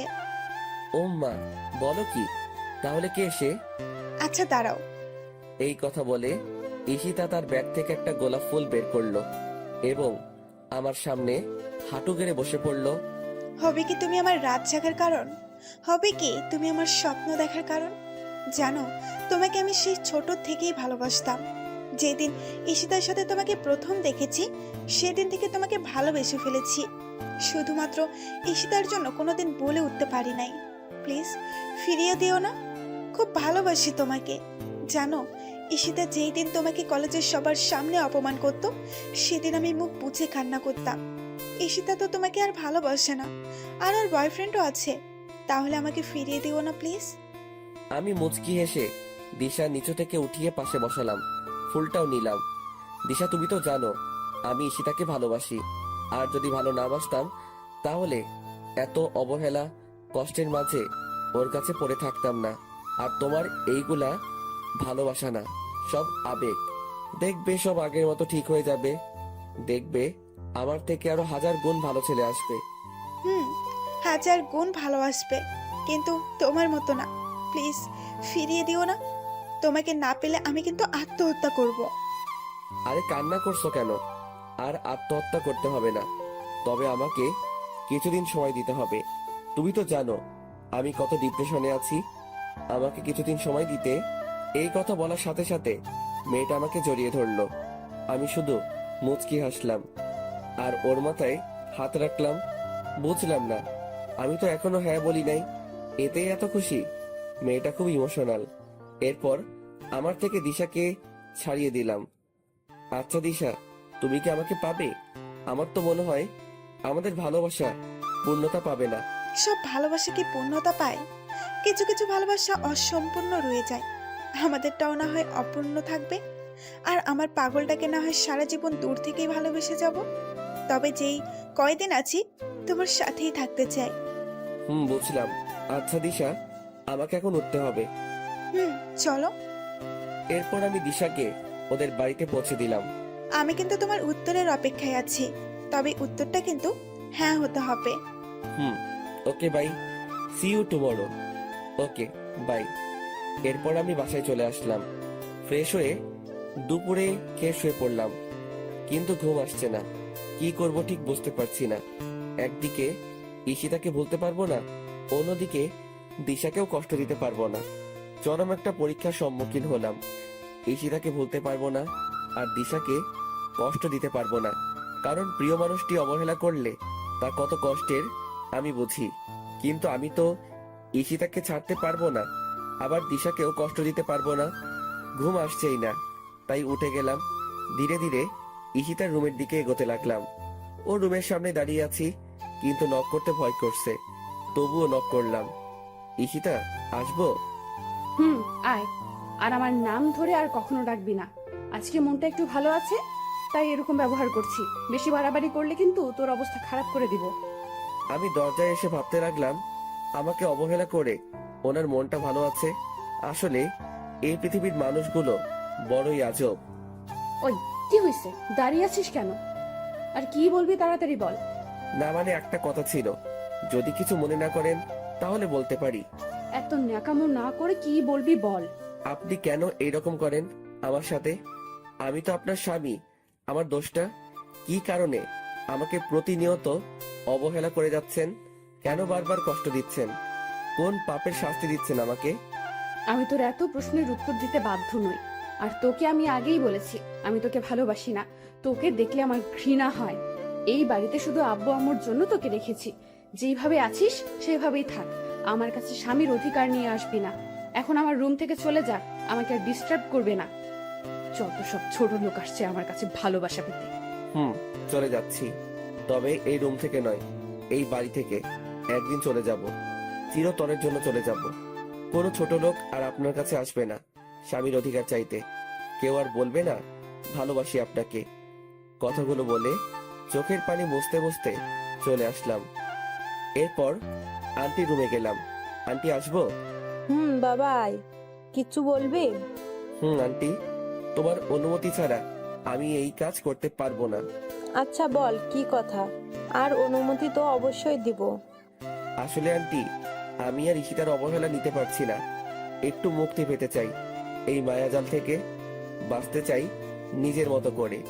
গড়তে চাই আমার একটা নিজস্ব পৃথিবী, যে পৃথিবীতে থাকবে না কোনো অবহেলা, থাকবে না প্রিয় মানুষটির দেওয়া কষ্ট। তাই আন্টি, আমি দেশের বাইরে যেতে চাই। তুমি প্লিজ না করো না। আমার সুখের কথা ভেবে অনুমতি দাও প্লিজ। আরে বোকা, দেশের বাইরে যাবি, সমস্যা কি তাতে? আমিও চাই না তুই আর কোনো কষ্ট পাস। তবে আমার প্রতিদিন যোগাযোগ রাখতে হবে। আমি তোর আঙ্কেলকে বলবো। তুই শুধু বল কখন যেতে চাস। এই তো আন্টি, পরশু। পারবো না এত অবহেলা নিতে। আর তোমাকে কি করে ভুলি বলো তো? আচ্ছা, এখন গিয়ে শুয়ে থাক। আন্টির সাথে কথা শেষ করে নিজের রুমে চলে আসলাম। চলে যাব এই স্বার্থপর প্রিয় মানুষটির মায়াজাল ছেড়ে। তবে আমি কি ঈশিতাকে ছাড়া থাকতে পারবো? হয়তো কষ্ট হবে, কিন্তু আমাকে যে থাকতে হবে। ঈশিতার অবহেলাগুলো আর নিতে পারছি না। হয়তো প্রতিদিন ঈশিতার কথা ভেবে কান্না করব। কি পেলাম ঈশিতাকে ভালোবেসে? অন্যদিকে দিশাও নাকি আমাকেই ভালোবাসে। কিন্তু আমি তো দিশার ভালোবাসা চাইনি। আমি চেয়েছি ঈশিতার ভালোবাসা, যা সেই ছোট থেকে চেয়ে এসেছি। এরপর সকালবেলা ঘুম থেকে উঠে নাস্তা করে কলেজে যাওয়ার জন্য বেরিয়ে পড়লাম। আজকে কলেজে যাওয়ার কোনো ইচ্ছা ছিল না, তবুও দিশার জন্য যেতে হবে। কলেজে এসে ক্লাসে ঢুকে গেলাম, কিন্তু দিশাকে কোথাও দেখতে পেলাম না। ব্যাপার কি? মেয়েটা কোথায় গিয়েছে? ক্লাস প্রায় শুরু হয়ে যাবে, দিশা এখনো আসে নাই। অনেকবার ফোনে ট্রাই করেছি, কিন্তু ফোনটা ধরে নাই। তাই আমি ক্লাস থেকে বের হয়ে দিশাদের বাড়ির উদ্দেশ্যে রওনা দিলাম। বাড়ির সামনে গিয়ে দেখি গেটে তালা দেওয়া। কি আজব ব্যাপার, মেয়েটা কোথায় গেল? পাশের বাড়ির কয়েকজনকে জিজ্ঞাসা করলাম, কিন্তু কেউই জানে না কোথায় গেছে। মেয়েটা যেখানেই যাক, অ্যাটলিস্ট বলে তো যাবে। আমার মনে হয় দিশার ভালোবাসা মুখে ছিল, অন্তরে না। কথা ভেবে মুচকি হাসলাম। আসলে সব মেয়েরাই এক। ডোন্ট মাইন্ড আপুরা, মেয়েরা মুখে শুধু ভালোবাসি বলে, কিন্তু হৃদয় থেকে কয়জনই বা ভালোবাসে? এরপর গাড়ি নিয়ে নদীর পাড়ে গেলাম। আর কখনো মন খারাপ হলে এখানে আসা হবে না। ঘন্টার পর ঘন্টা এখানে বসে সময় কাটানো হবে না। এই সব কিছু ছেড়ে যেতে একদম মন চায় না। কিন্তু এত অবহেলা নিয়েও তো থাকা যায় না। নদীর পাড়ে কিছুক্ষণ বসে বাসায় আসলাম। ব্যাগপত্র সব গুছিয়ে নিতে হবে। নিজের প্রয়োজনীয় সব জিনিস নিলাম, সাথে ঈশিতার একটা ছবিও নিলাম। আসলে আমার কাছে ঈশিতার কোনো ছবি নাই, তার অজান্তে ওর রুম থেকে নিয়ে নিলাম। এরপর রুমে এসে একটা চিঠি লিখলাম ঈশিতার জন্য। প্রায় দুপুর হয়ে এসেছে, তাই ফ্রেশ হয়ে নিলাম। এরপর আজানের সাথে সাথে মসজিদে গিয়ে নামাজ পড়ে আসলাম। বাড়িতে দুপুরের খাবার খেয়ে একটু ঘুমিয়ে নিলাম। ঘুম থেকে উঠলাম প্রায় বিকাল বেলা। এরপর ফ্রেশ হয়ে চুপি চুপি ঈশিতার রুমে গেলাম। ভালোভাবে তাকিয়ে দেখি ঈশিতা এখনো আসে নাই। তাই ওর রুমে গিয়ে চিঠির উপরে একটা গোলাপ দিয়ে টেবিলে রেখে আসলাম। এরপর সবকিছু ভালোভাবে চেক করে নিলাম। রাকিবকে ফোন দিয়ে বললাম ফ্যান্টাসি কিচেনে আসার জন্য। আমি গিয়ে ওর জন্য অপেক্ষা করতে লাগলাম। প্রায় আধা ঘন্টা পর রাকিব আসলো। কিরে, কেমন আছিস? তুই তো একটা কলও দিস না। আরে বলিস না বেটা, ঈশিতা ম্যাম সবসময় অফিস লেট করে ছুটি দেয় আর সবসময় কাজের উপরে রাখে। জীবনটা তেজপাতা বানিয়ে ফেলেছে, একটু অবদ্ধ হওয়া যায় না। আবার অফিস শেষে বাসায় এসে রান্না করতে হয়। তুই তো জানিস আমার কেউ নাই, সব কিছু নিজেকে করতে হয়। ধুর পাগল, কে বলছে তোর কেউ নাই? আমি আছি তো সব সময়। আর আমাদের ভাবি কবে আসবে? ওম্মা, কে ভাবি? কিসের ভাবি? কার ভাবি? কোথায় থেকে আসলো ভাবি? আমি তো জানতাম না। ভাব নিও না আমার সাথে। চুপি চুপি অনার্স শেষ বর্ষের একটা মেয়ের পিছনে ঘুরো, কিন্তু মেয়েটা পাতা দেয় না। আর তুমি ভাবো আমি কিছুই বুঝি না? ওই, তুই কেমনে জানলি? আমি তো তোকে বলি নাই। তুই তো বলবি না আমি জানি, তাই আগে থেকে খবর নিয়ে রাখলাম। তা কি খাবি অর্ডার কর, আজকে আমি তোকে খাওয়াবো। যা ইচ্ছে অর্ডার দে, সাথে আমার জন্য দে। ওকে। এরপর আমরা খেয়ে নিলাম। আচ্ছা দোস্ত, একটা কথা বলতেছি তোকে, যা যা বলবো মনোযোগ দিয়ে শুনবি। বল। আমি দেশের বাইরে যাচ্ছি, কবে ফিরবো জানি না। তুই সব সময় অফিসে ঈশিতার খেয়াল রাখবি, আমার সাথেও যোগাযোগ রাখবি। আর আমি কিন্তু একদিন না একদিন ফিরবো, তবে কখন তা জানি না। তুই ঈশিতার উপর নজর রাখিস। আসলে মেয়েটা একটু অগোছালো আর অবুঝ। যদি ঈশিতার কিছু হয় তাহলে তোকে সবকিছুর জন্য জবাব দিতে হবে। তুই তো জানিস ওকে কতটা ভালোবাসি, আর তোকে খুব মিস করবো দোস্ত। সত্যি কি চলে যাবি? আর না গেলে হয় না দোস্ত। এই পৃথিবীতে আমার মা বাবা আর আপন বলতে কেউ নেই। কিছুদিন আগে থেকে তোর সাথে পরিচয় হয়, তুই এতটা আপন হয়ে উঠবি ভাবতেই পারি না। নিয়তি চাইলে দেখা হবে, আর তোর ঈশিতাকে আমি দেখে রাখবো। নিজের যত্ন নিস দোস্ত। দেখলাম ছেলেটার চোখে পানি। আরে পাগল, কান্না করিস কেন? আমি তোর সাথে তো যোগাযোগ রাখবো। আচ্ছা দোস্ত, আজকের মতো উঠলাম। ভালো থাকিস দোস্ত। তুইও, তোকে খুব মিস করব। আমিও দোস্ত। এরপর চলে এলাম বাড়িতে। প্রায় সন্ধ্যা হয়ে এসেছে। সেই পুরনো স্মৃতিগুলো ভেসে উঠে আসছে চোখের মাঝে। কত অবহেলা নিয়ে কাটিয়েছি দিনগুলো। হয়তো আমি চলে গেলে ওর কিছু আসে যায় না। ঈশিতা তো আমাকে ভালোই বাসে না, তাহলে আমার অনুপস্থিতিতে ওর কিছু আসবে যাবে না। রাত প্রায় 12টা বাজে। আমি ঘুমিয়ে আছি। হঠাৎ মোবাইলের আওয়াজে ঘুমটা ভেঙে গেল। মোবাইলের স্ক্রিনে তাকিয়ে দেখি দিশার নাম্বার। তাড়াতাড়ি করে রিসিভ করলাম। হ্যালো দিশা, কোথায় ছিলে তুমি সারাদিন? তুমি জানো আজকে কতবার তোমার মোবাইলে ট্রাই করছি, কিন্তু তুমি ফোনটা রিসিভ করো নাই কেন? কি হয়েছে, চুপ কেন? ওই পাশ থেকে ফুপিয়ে ফুপিয়ে কান্নার শব্দ আসছে। কি হয়েছে দিশা, চুপ করে আছো কেন? তোমার জন্য তোমাদের বাড়িতে গেছি, কিন্তু দরজায় তালা দেওয়া। কোথায় ছিলে? তোমাকে উত্তরটাও দেওয়া হয় নাই। হঠাৎ মোবাইলটা কেটে গেল। বুঝলাম না মেয়েটা হঠাৎ করে কোথায় উধাও হয়ে গেল। আবার ফোন দিয়ে কান্না করছে, কিন্তু কোনো কথা বলছে না। মেয়েটা এমন কেন করলো? এরপর আবার ঘুমিয়ে গেলাম। কালকে সকাল 8টা 30 ফ্লাইট, তাড়াতাড়ি উঠতে হবে। খুব সকালবেলায় ঘুমটা ভাঙলো। আমি তাড়াতাড়ি উঠে ফ্রেশ হয়ে নামাজ পড়তে চলে গেলাম। নামাজ পড়ে বাড়িতে ফিরে আসলাম। আন্টি রুমের পাশ দিয়ে উপরে যাওয়ার সময় আন্টি আমাকে ডাক দিলেন। আমি গিয়ে আন্টির পাশেই বসলাম। আন্টি এখনো নামাজের বিছানায় বসে আছে। আমি ওনার কাছে গিয়ে বসাতে আন্টি আলতো করে আমার কপালে একটা চুমু দিলেন। আন্টি কিছু বলবে নাকি? বাবা, চলে তো যাচ্ছিস আমাদের ছেড়ে। শেষবারের মতো না হয় খাইয়ে দেই নিজের হাতে তোকে।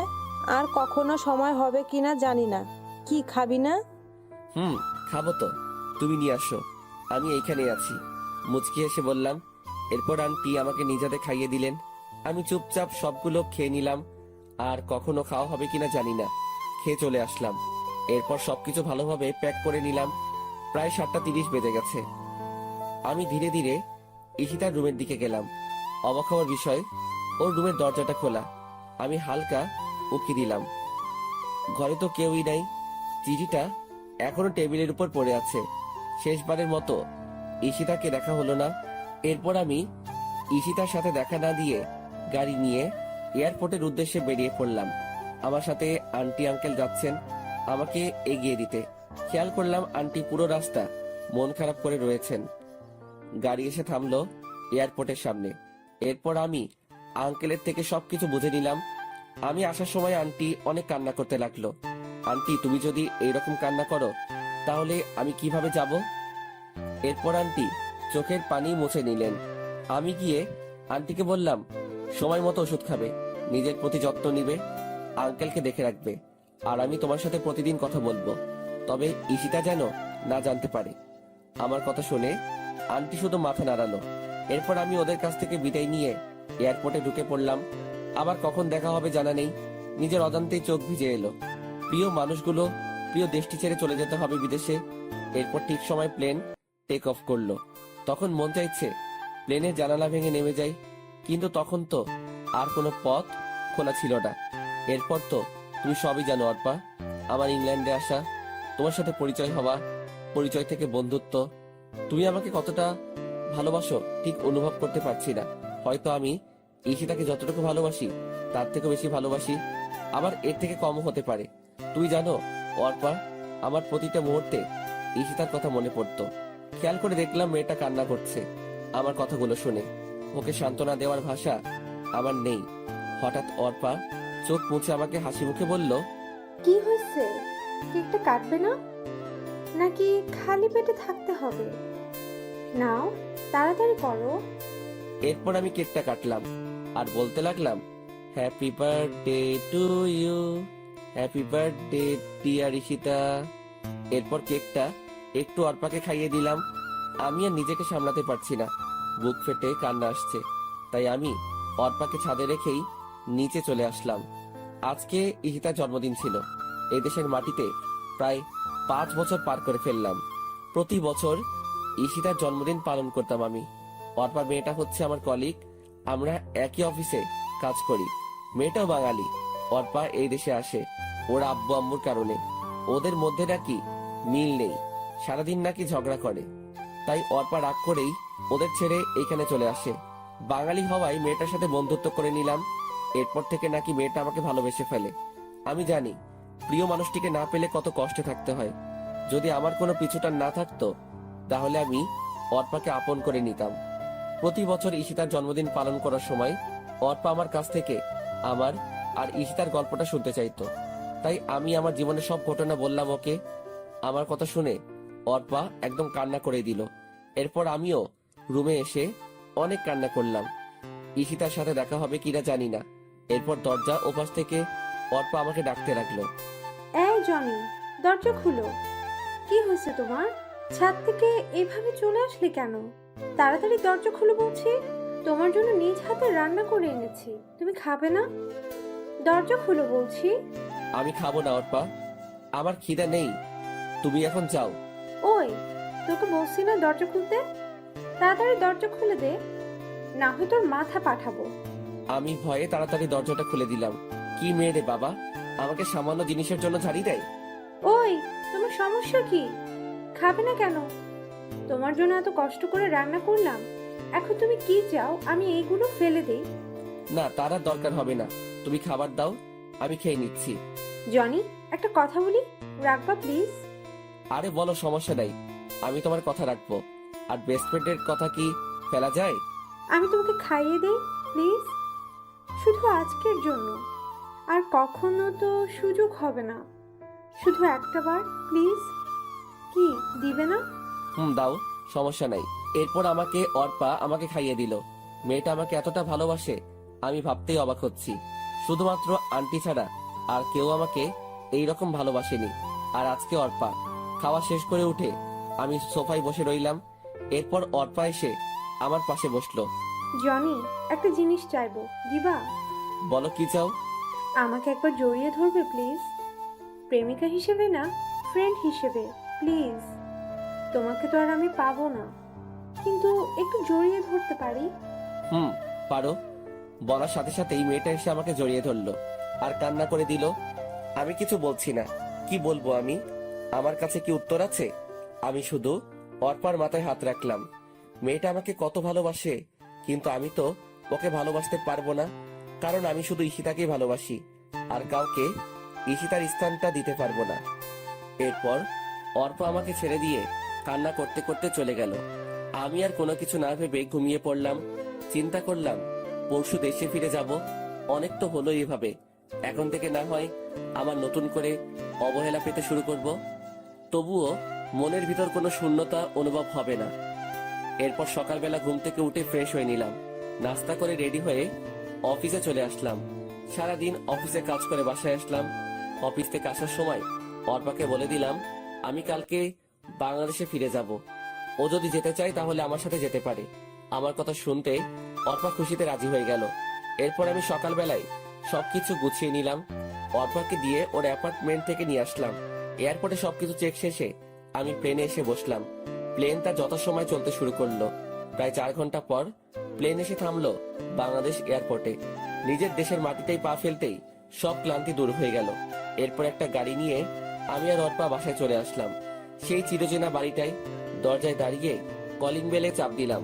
একটু পর আন্টি এসে দরজা খুলে দিলেন আর আমাকে দেখে ভীষণ অবাক হলেন। খুশিতে আত্মহারা হয়ে আমাকে জড়িয়ে ধরে কান্না করে দিলেন। আমি আন্টির সাথে কান্না করে দিলাম। প্রায় 4 বছর পর আবার আপন মানুষগুলোকে দেখতে পেলাম। কেমন আছো আন্টি? আগে ভালো ছিলাম না, তুই এসে গেছিস, এখন অনেকটা ভালো আছি। তুই কেমন আছিস? আমিও ভালো আছি। কি অবস্থা হয়েছে তোর? একদম শুকিয়ে গেছিস, ঠিক মতন খাবার খাস না। এতগুলো দিন পর আমাদের কথা মনে পড়লো। তোমাদের কথা তো ঠিকই মনে পড়ে। আন্টি ঈশিতা কোথায়? কেমন আছে ঈশিতা? ঈশিতা ওর ঘরে আছে। কেমন আছে তুই গিয়ে জিজ্ঞাসা কর। আর সাথে মেয়েটা কে বাবা? ওহ আন্টি, তোমাকে তো পরিচয় করিয়ে দেই নাই। ও হচ্ছে অর্পা, আমার ফ্রেন্ড। আর অর্পা, উনি হচ্ছে ঈশিতার আম্মু। তোমাকে তো বলেছি। কেমন আছেন আন্টি? আলহামদুলিল্লাহ ভালোই আছি। তুমি কেমন আছো? জি আন্টি, আমিও ভালো আছি। আন্টি আঙ্কেলকে তো দেখতে পাচ্ছি না। আঙ্কেল কোথায়? তোর আঙ্কেল অফিসের কাজে বাহিরে গেছে, আজকেই চলে আসবে। আর কতক্ষণ মেয়েটাকে বাহিরে দাঁড় করিয়ে রাখবি? ভিতরে আয়। আন্টি। অর্পা ভিতরে আসো। এরপর আমি আর অর্পা ভিতরে চলে গেলাম। অর্পাকে গেস্ট রুমটা দেখিয়ে দিলাম। এরপর আমি আমার রুমে চলে আসলাম। নিজের সেই রুমটাতে আবার অনেকগুলো দিন পর এলাম, কিন্তু অবাক হওয়ার বিষয়, আমার রুমটা একদম গোছানো, সবকিছু পরিষ্কার। মনে হয় কেউ প্রতিদিন এসে পরিষ্কার করে যায়। এত কিছু না ভেবে আমি ফ্রেশ হতে চলে গেলাম। এরপর নিচে নাস্তা করতে চলে গেলাম। সাথে অর্পাকে নিয়ে এলাম। মেয়েটা হয়তো লজ্জায় কোনো কিছু বলতে পারবে না।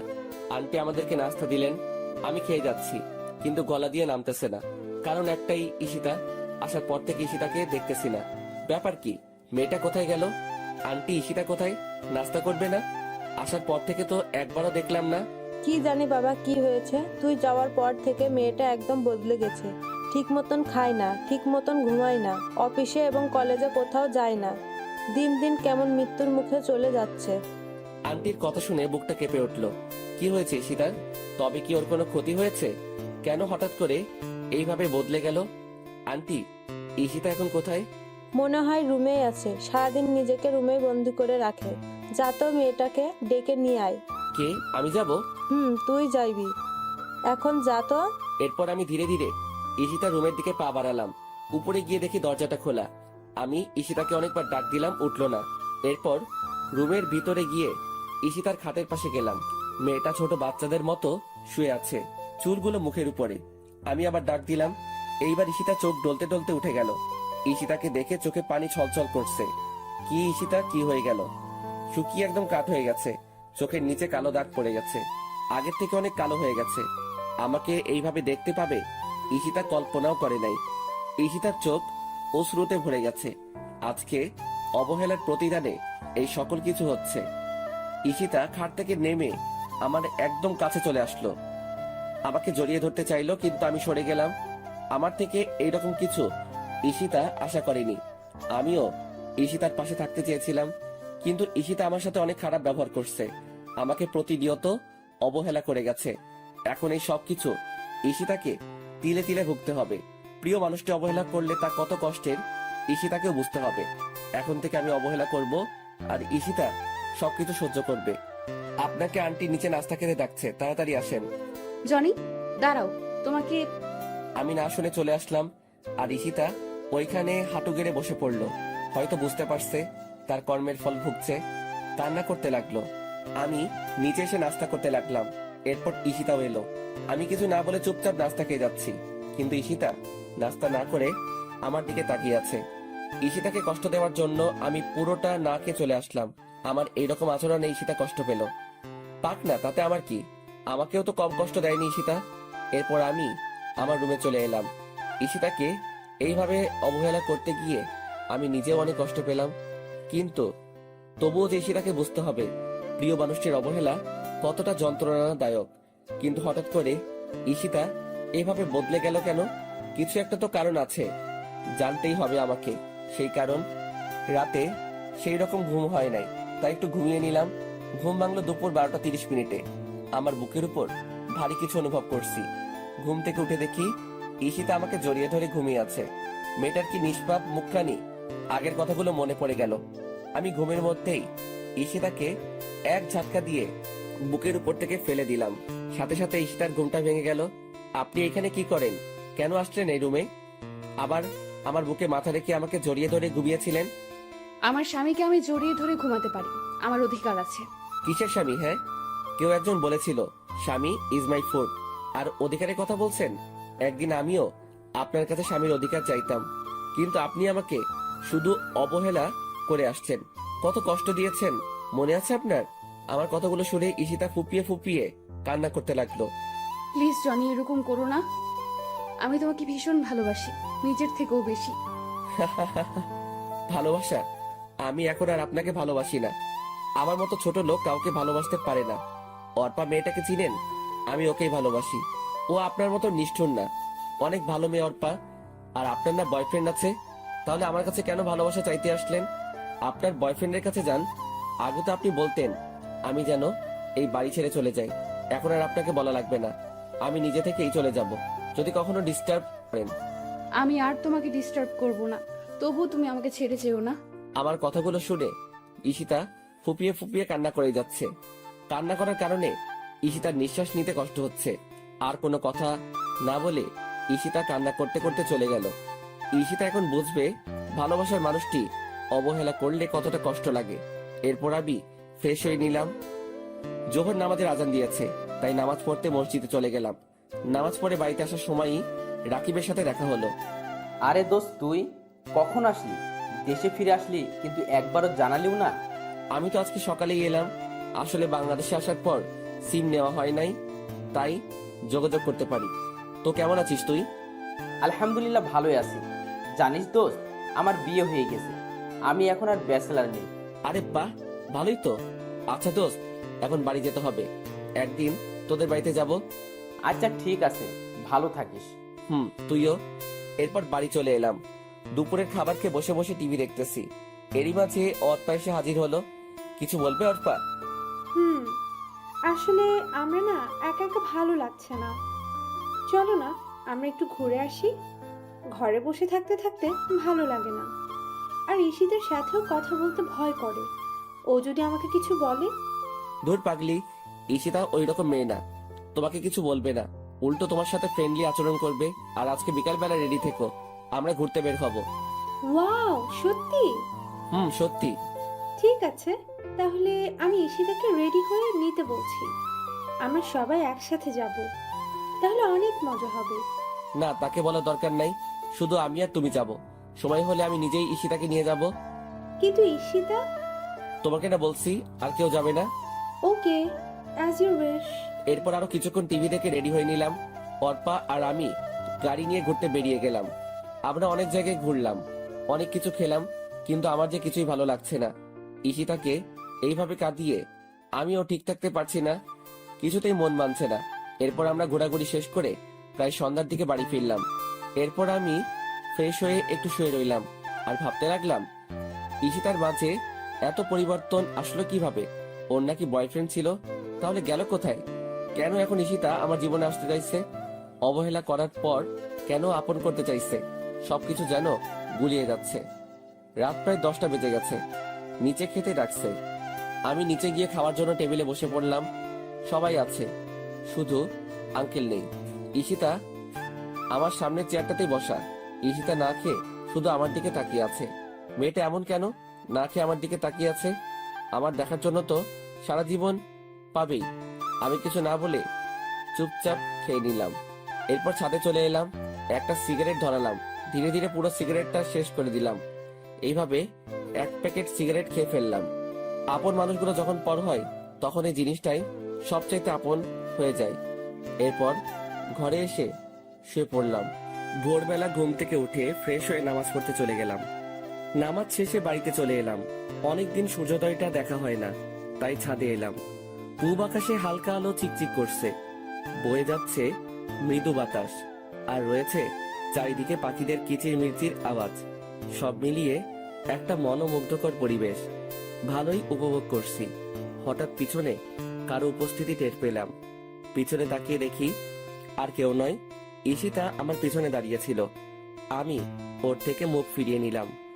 আগের ন্যায় সামনের দিকে তাকিয়ে রইলাম।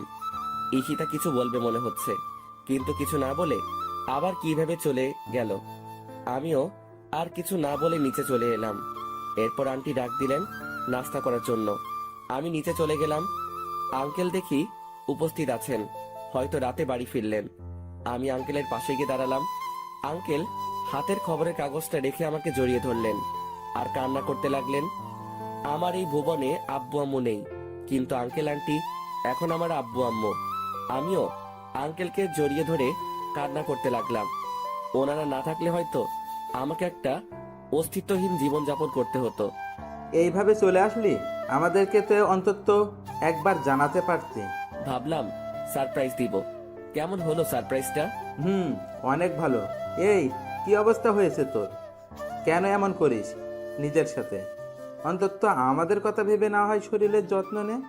নিজের কথা তো কখনো ভাবিস না। তুই না থাকলে যে আমরা ভালো থাকতে পারি না, কেন বুঝিস না তুই? তোর বাবা মা তোকে আমাদের কাছে আমানত রেখে গেছে। তোর কিছু হলে ওরা যে কষ্ট পাবে জানিস। আমি কখনো তোর আব্বুকে কষ্ট থাকতে দিতে চাই না। সব সময় হাসি খুশি দেখতে চাইতাম। আঙ্কেল, এখন থেকে তোমার সব কথা মেনে চলবো। এখন সবাই নাস্তা করতে বসো, আর তোর সাথে যেই মেয়েটা এসেছে ওকে ডেকে নিয়ে আয়। আমরা সবাই একসাথে নাস্তা করব। আমি গিয়ে অর্পাকে নিয়ে আসলাম। ঈশিতা আগে থেকেই হাজির আছে। অর্পাকে আঙ্কেলের সাথে পরিচয় করিয়ে দিলাম। তারপর সবাই মিলে নাস্তা করতে লাগলাম। আঙ্কেল, আমি আজকে থেকে অফিসে যেতে চাই। এত তাড়াতাড়ি কেন? কয়েকটা দিন রেস্ট নে। এমনিতে অনেক দিন পর এসেছিস, সবার সাথে একটু সময় কাটা। না আঙ্কেল, বাড়িতে বসে থাকতে ভালো লাগে না। আচ্ছা বাবা, তুই যা ভালো বুঝিস কর। Thank you uncle. রুমে এসে অফিসে যাওয়ার জন্য রেডি হচ্ছি। ওই সময় অর্পা আমার রুমে এসে হাজির। কিছু বলবে নাকি? আসলে আমার না একা একা বাড়িতে ভালো লাগবে না, যদি তোমার সাথে নিয়ে যেতে। আচ্ছা, সমস্যা নাই, তুমি গিয়ে তৈরি হয়ে নাও, আমরা খুব তাড়াতাড়ি বের হব। ঠিক আছে। অর্পা চলে গেল আর আমি আবার তৈরি হতে ব্যস্ত আছি। এরপর তৈরি হয়ে গাড়িতে অর্পার জন্য অপেক্ষা করতেছি। এরপর অর্পা আসলো, আমি গাড়ি চালাতে শুরু করলাম। এরপর আমরা চলে এলাম অফিসে। আমি গিয়ে বসের কেবিনে বসলাম। অর্পাকে আমার সাথে নিয়ে আসলাম। এরপর আমি পিয়নকে দিয়ে রাকিবকে আমার কেবিনে ডেকে নিয়ে আসলাম। ফিরে আসবো নাকি? দোস্ত আয়, আর তোর অনুমতি লাগবে না, যখন ইচ্ছা তখন আসতে পারবি। তা বুঝলাম, কিন্তু বাকিরা কি ভাববে বল? বসকে তুই করে ডাকলে কেমন দেখায় না? আরে কে কি বললো আমার কিছু যায় আসে না। যেই জায়গায় আমার কোনো সমস্যা নাই, তাহলে তোর কি সমস্যা? আর আমি তোকে বস হিসেবে বলছি, তুই এখন থেকে আমাকে তুই করে বলবি। আচ্ছা ঠিক আছে, তা কিছু বলবি নাকি? বলবো তো, তাই তো ডাকলাম তোকে। কি কথা ছিল মনে আছে তো? কি কথা ছিল? ওই যে তোর বাড়িতে যাব আর বউটাকে দেখব কোন সেই হতবাকি যে তোর মতো পাগলের খপ্পরে পড়েছে। রাকিব মুচকি এসে বলল, সমস্যা কি? তুই বললে এখনই চল, আর দেখে নিস কে আমার খপ্পরে পড়েছে। আরে এখন না, দুপুরে লাঞ্চ টাইমে যাব। এখন তো অফিসে অনেক কাজ আছে। আর পরিচয় হয়ে নে, ও হচ্ছে অর্পা, আমার সাথে বিদেশে আমার কলিগ ছিল। আর অর্পা, ও হচ্ছে আমার ফ্রেন্ড রাকিব। তোমাকে তো ওর কথা বলছি। হাউ ফানি দোস্ত, যার দেশে এত বড় একটা অফিস আছে সে কিনা অন্য একটা অফিসে কাজ করছে। হ্যালো, কেমন আছেন? হাই, আলহামদুলিল্লাহ ভালো আছি ভাইয়া। আপনি কেমন আছেন ভাইয়া? আলহামদুলিল্লাহ ভালো। ওই সাইলেন্সারটার সাথে কিভাবে ফ্রেন্ডশিপ করলেন? সারাদিন তো মন মরা হয়ে বসে থাকতো। আমার মনে হয় বিদেশেও ওই রকম করেছে। ঠিক বলছেন। শুধু কাজের সময় কাজ করত আর সারাদিন বসে বসে সময় কাটিয়ে দিত। আমি ওদের কথাগুলো শুনছি আর মিট মিট করে হাসছি। পাগলগুলা বলে কি, সব সময় হাসি খুশি থাকার চেষ্টা করেও থাকতে পারতাম না। কেন জানি কিসের একটা শূন্যতা অনুভব হতো। এরপর রাকিব চলে যায়, আমি বসে বসে কাজ করতে লাগলাম আর অর্পা বসে বসে ফ্রি ফায়ার খেলতে লাগলো। বুঝি না মেয়েটা এই গেমটা কেমনে খেলা শিখলো।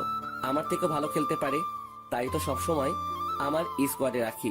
কাজ করতে করতে দুপুরের খাওয়ার সময় হয়ে গেল, কিন্তু আমি এখনো কাজ করতে লাগলাম। অনেক কাজ পড়ে আছে। কিরে চল, আর কতক্ষণ অপেক্ষা করব? আমার কিন্তু ভীষণ খিদা লাগছে। কাজ এখন বন্ধ রাখ। ওই বেটা পেটু, সবসময় খাই খাই করিস কেন? একটু অপেক্ষা কর, আমি কাজগুলো সেরে ফেলি। আচ্ছা তুই তাড়াতাড়ি কর, আমি আমার ডেস্কে আসি। কাজ শেষ হইলে আমার ডেকে নিস। এরপর রাকিব চলে গেল, আমি কাজে মনোযোগ দিলাম। প্রায় 15 মিনিট পর কাজ শেষ হয়ে এসেছে। এরপর আমি অর্পাকে সাথে নিয়ে রাকিবের সাথে তাদের বাড়িতে উদ্দেশ্যে রওনা হলাম। আমি আর রাকিব কথা বলতে বলতে যেতে লাগলাম। প্রায় কিছু সময় রাকিবের বাড়িতে চলে এলাম। বাড়িটা আমার আগে থেকে চেনা। এরপর আমরা গাড়ি থেকে নেমে গাড়িটা পার্ক করিয়ে নিলাম। রাকিব গিয়ে দরজায় নক করলো। প্রায় কিছু সময় পর দরজা খুলে দিল। ভিতর দিকে তাকিয়ে আমি বড়সড় একটা ধাক্কা খেলাম। ও এখানে কি করে? আরে দিশা, তুমি এখানে? মানে কিভাবে হলো এইসব? রাকিব, তুইও তো কিছু বলিস নাই। ঘরে চল, তারপর সব বলবো। আগে খেয়ে নে, তারপর সবাই বসে কথা বলবো। আর অফিসে এখন দেরি করে গেলেও কিছু হবে না, সব জানতে পারবি। কেন তোকে কিছু বলি নাই? কেন তোর কাছ থেকে এত কিছু লুকিয়ে রাখলাম? এখন চল। এরপর আমরা ভিতরে গেলাম, ফ্রেশ হয়ে চলে এলাম খাওয়ার রুমে। তবে দিশা মেয়েটাকে আজকে অনেক খুশি দেখাচ্ছে। আমিও অনেক খুশি। মেয়েটা অন্তত একটা ভালো মানুষকে তো পেলো, কিন্তু ওই শালা রাকিব তো অন্য মেয়েকে ভালোবাসতো। তাহলে ওই মেয়েটার কি হলো? সবকিছু কেমন গুলিয়ে যাচ্ছে। কিরে, এত কি ভাবিস? সব কিছু জানতে পারবি। এখন খেয়ে নি, আর কতক্ষণ অপেক্ষা করব? ভীষণ ক্ষুধা লাগছে। আমি মুচকি হেসে ওর কথায় সম্মতি জানালাম। এরপর আমরা সবাই খেতে বসে গেলাম। বাহ, মেয়েটার হাতের রান্না তো অনেক ভালো। পেট পুড়ে খেলাম। এরপর আমি একটু ছাদে এলাম, হাতে একটা সিগারেট নিলাম। সিগারেটটা ধরিয়ে টানতে লাগলাম। অবশ্যই আমি আগে এইসব ছাইপাস খেতাম না। এখন কেমনে যে এইসব ছাইপাস আপন হয়ে গেছে। হঠাৎ পিছনে কারো উপস্থিতি টের পেলাম। তাকিয়ে দেখি রাকিব দাঁড়িয়ে আছে। কিরে, একা একা খাবি নাকি? তুই এত স্বার্থপর কেন? আমাকেও দে, শেয়ার করলে কি হয় তোর? দে না দোস্ত। তুই আবার কবে থেকে এইসব খাস? আগে তো জানতাম না। আর আমি শেয়ার করতে পারবো না। পারলে পুরোটা খা, আমি অর্ধেক শেয়ার করতে পারবো না। আচ্ছা পুরোটাই দে, আমার এসব অভ্যাস আছে। আগে যে কত খাইছি। আমি প্যাকেট থেকে একটা সিগারেট বের করে দিলাম। শালা জ্বালাতে পারছে না। আর ওনার নাকি অভ্যাস আছে। কিরে, পারছি না তো। শালাকে সিগারেট দিলি? সেই কখন থেকে চেষ্টা করেই যাচ্ছি, কিন্তু কিছুতেই জ্বলছে না। আবাল মার্কা সিগারেট। তুমি আমার কচু জানো, সিগারেট মুখে নিয়ে জ্বালাতে হয়, হাতে রেখে না। ওনার নাকি আবার অভ্যাস আছে। না পারলে খাইস না। আরে দে তো। তুই পারলে আমি পারবো না কেন? আমি ঠিকই পারবো। তাড়াতাড়ি কর, পরে কিন্তু দিশা চলে আসবে। তখন কিন্তু আমি নিজের দিশারা হয়ে যাব। এত ভয় পাইলে খাও কেন? না খেলেই তো চলে। আরে ভাই, দিবি তুই? বক বক না করে তাড়াতাড়ি সিগারেট জ্বালা। আমি আর কিছু না বলে সিগারেটটা জ্বালিয়ে দিলাম। শালা প্রথম টান দিয়ে কাশতে শুরু করলো। ও যদি আগে থেকে সিগারেট টানতো তাহলে তো এমন হতো না। বুঝলাম না ব্যাপারটা। এরপর ধীরে আরো একটু শেষ করলো। এখন দেখি রাকিবের চোখ দিয়ে পানি পড়তে লাগলো। আমি বুঝে গেলাম রাকিব আগে কখনো সিগারেট খাই নাই। আমি তাড়াতাড়ি ওর হাত থেকে সিগারেটটা কেড়ে নিলাম। মিথ্যা কথা বললি কেন? তুই তো ঠিক মতো সিগারেট টানতেই পারিস না, তাহলে কেন এইরকম করলি? দেখ তো তোর চোখ কি রকম লাল হয়ে গেছে। আর খেতে হবে না সিগারেট, তোর পরে ক্ষতি হবে। আমার ক্ষতি হলে তোর ক্ষতি হবে না। তুই কেন এইসব খাস? আমাকে সিগারেটটা ফিরিয়ে দে বলে দিলাম। না, দিব না। এখন নিতে যা, আমি আসতেছি। এই কথা বলে আমি আবার সিগারেটটা টানতে শুরু করলাম। রাকিব এসে আমাকে জড়িয়ে ধরে কান্না করে দিল। বুঝলাম না ছেলেটার কাহিনী। প্রথমত সিগারেট খেতে না পেরেও মিথ্যা বলে আমার থেকে সিগারেট নিল, এখন আবার কান্না করতে লাগলো। কিরে, কান্না করিস কেন? কান্না থামা বেটা। কি হয়েছে বল আমাকে। দিশার সাথে ঝগড়া করলো নাকি? চল আমার সাথে, আজকে দিশার খবর আছে। এত বড় সাহস, আমার বন্ধুর সাথে ঝগড়া করে? চল তুই আমার সাথে। দিশা নয়, আমার এই কান্নার কারণ তুই। মানে আমি কি করলাম? কোনো ভুল করলাম নাকি? বল তাহলে, আমি ভুলটা শুধরানোর চেষ্টা করব। তবু তুই কান্না করিস না দোস্ত। অনেক বড় ভুল করছিস। তোকে নিয়ে আমার অনেক চিন্তা হয়, কখন জানি কি হয়ে যায়। তোকে আমার একটা কথা রাখতে হবে, আমার কসম দিয়ে বললাম। আরে চিন্তা করিস কেন, বলবি তো? আর আমি তোর সব কথা রাখবো, শুধু কি করতে হবে বল। তুই সিগারেট খাওয়া ছেড়ে দে দোস্ত। তোকে হারাতে চাই না আমি। যখন এই শহরে আমার কেউ ছিল না, তখন তুই আমার পাশে ছিলি, নিজের ভাইয়ের মতো আমার সাথে চলতি। আমি চাই না তোর কিছু হোক। আমি দিশার চাইতে তোকে বেশি ভালোবাসি দোস্ত। দিশা গেলে ওর মতো আরো অনেক মেয়ে পাবো, কিন্তু তোর মতো বন্ধু পাবো না। আর আমি দিশাকে ভালোবাসি না যে তাও না, আমি দিশাকে অনেক ভালোবাসি, কিন্তু তোর থেকে কম। আর আমি কখনো সিগারেট খাই নাই। সিগারেট ধোয়া আমার নাকে লাগলেই চোখ লাল হয়ে যায়, এরপর চুলকাতে শুরু করে। ভীষণ ভয় পাই সিগারেটের গন্ধটাকে। প্লিজ দোস্ত, এসব খাওয়া ছেড়ে দে। আমি চাই না তোর কিছু হোক, তোকে হারাতে চাই না। আরে পাগল, তুই এত ইমোশনাল কেন? এখন থেকে তোকে কথা দিলাম, আর কখনো এইসব খাবো না। এখন কান্না থামা বেটা, মেয়েদের মতো কান্না করতে হবে। আর আমি কোথাও যাব না তোকে ছেড়ে, তবে বাসর ঘর হলে ভিন্ন কথা। আমার কথা শুনে রাকিব আওয়াজ করে হেসে দিল। আমি রাকিবকে হাসানোর জন্যই এই কথা বলেছি। এরপর সিগারেটটা ফেলে দিয়ে রাকিবকে নিয়ে নিচে চলে আসলাম। এরপর দুইজন পাশাপাশি ভালোভাবে ফ্রেশ হয়ে নিলাম, যাতে সিগারেট গন্ধ আমাদের শরীরে না থাকে। এরপর সবাই মিলে ড্রয়িং রুমে বসে পড়লাম। অর্পাও ছিল আমাদের সাথে। রাকিব বলতে শুরু করলো, তুই বিদেশ যাওয়ার 2 দিন আগে আমি অফিসে বসে দিশার ফটোগুলো দেখতেছি। ওই সময় ঈশিতা ম্যাম আমাকে তার কেবিনে যেতে বলল। আমিও চলে গেলাম ম্যামের কেবিনে। যখন ভিতরে গেলাম তখন ঈশিতা ম্যাম আমাকে বলল, রাকিব সাহেব, আপনি অফিস টাইমে কার ফটো দেখতেছেন? মেয়েটাকে? আপনি কিভাবে দেখলেন ম্যাম? আমি সিসি ক্যামেরায় দেখেছি। ভয় নেই, বলেন মেয়েটা আপনার কি হয়? আমি কিছু মাইন্ড করব না। আর আপনি না দাঁড়িয়ে থেকে বসেন, আর এই নেন টিস্যু। এই এসির মধ্যেও ঘামাচ্ছেন কেন? বললাম তো ভয় পেতে হবে না, ফ্রেন্ড হিসেবে বলুন। আসলে আমি ওই মেয়েটাকে ভীষণ ভালোবাসি, কিন্তু কখনো বলে উঠতে পারিনি। আর কখন বলতে পারবো কিনা জানি না। তখন ঈশিতা ম্যাম আমার হাত থেকে মোবাইলটা নিয়ে দিশার ফটোগুলো দেখতে লাগলো। এরপর ঈশিতা ম্যাম বলল, আমি যা ভেবেছিলাম তাই হলো। এই মেয়েটার নাম হলো দিশা, আমার বেস্ট ফ্রেন্ড। অনেক ভালো একটা মেয়ে, কিন্তু আপনি ওর ফটো কোথায় পেলেন আর কিভাবে চিনেন? আমি ফেসবুক থেকে ওর ফটোগুলো পেলাম কাছে, এখন ওর নাম জানতে পারলাম। আর আপনার মেয়ে ওর নামটাও জানতাম। ওর ফেসবুক আইডির নাম ছিল নীল প্রজাপতি। আর ওকে সবসময় আমার বাড়ির সামনে দিয়ে কলেজে যেতে দেখতাম, কিন্তু ভয়ে কখনো কথা বলে উঠতে পারি নাই। আপনার বেস্ট ফ্রেন্ডকে মনে হয় আর পাওয়া হবে না। কেন পাওয়া হবে না? আপনি কি ওকে বিয়ে করতে চান? নির্ভয় বলুন, সবকিছু আমি দেখছি। তা তো অবশ্যই চাই, কিন্তু আপনার ফ্রেন্ড কি রাজি হবে? দূর থেকে ভালোবেসে গেলে কি হয়? আরে আপনি চিন্তা করছেন কেন? মনে করুন এখন থেকে আপনার এই বোন আপনার বিয়ের দায়িত্ব নিল। কি দিবেন না? ঈশিতার কথা শুনে আমি অনেক অবাক হলাম। আমি ভাবতে থাকলাম, এই মেয়েটা এই রকম কেন? আমার সাথে কি সুন্দর আচরণ করছে, কিন্তু তোর সাথে খারাপ আচরণ করে কেন? মেয়েটাকে তো দেখে খারাপ মনে হয় না। তারপর কি হলো? তারপর আমি ঈশিতা ম্যামকে দায়িত্ব দিয়ে দিলাম, আর উনি বলছেন দিশার সাথে নাকি আমার কথা বলিয়ে দেবে। এরপর আমি ওইখান থেকে চলে আসলাম। বাকিটা দিশার থেকে শুনেন। তারপর কি হলো? বলছি, তুমি বিদেশে যাওয়ার 2 দিন আগে ঈশিতা আমাদের বাড়িতে আসে। আমি কলেজে যাওয়ার জন্য প্রস্তুত হচ্ছি। ওই সময় ঈশিতা আমার কাছে আসলো। কিরে ঈশিতা, কখন আসলি?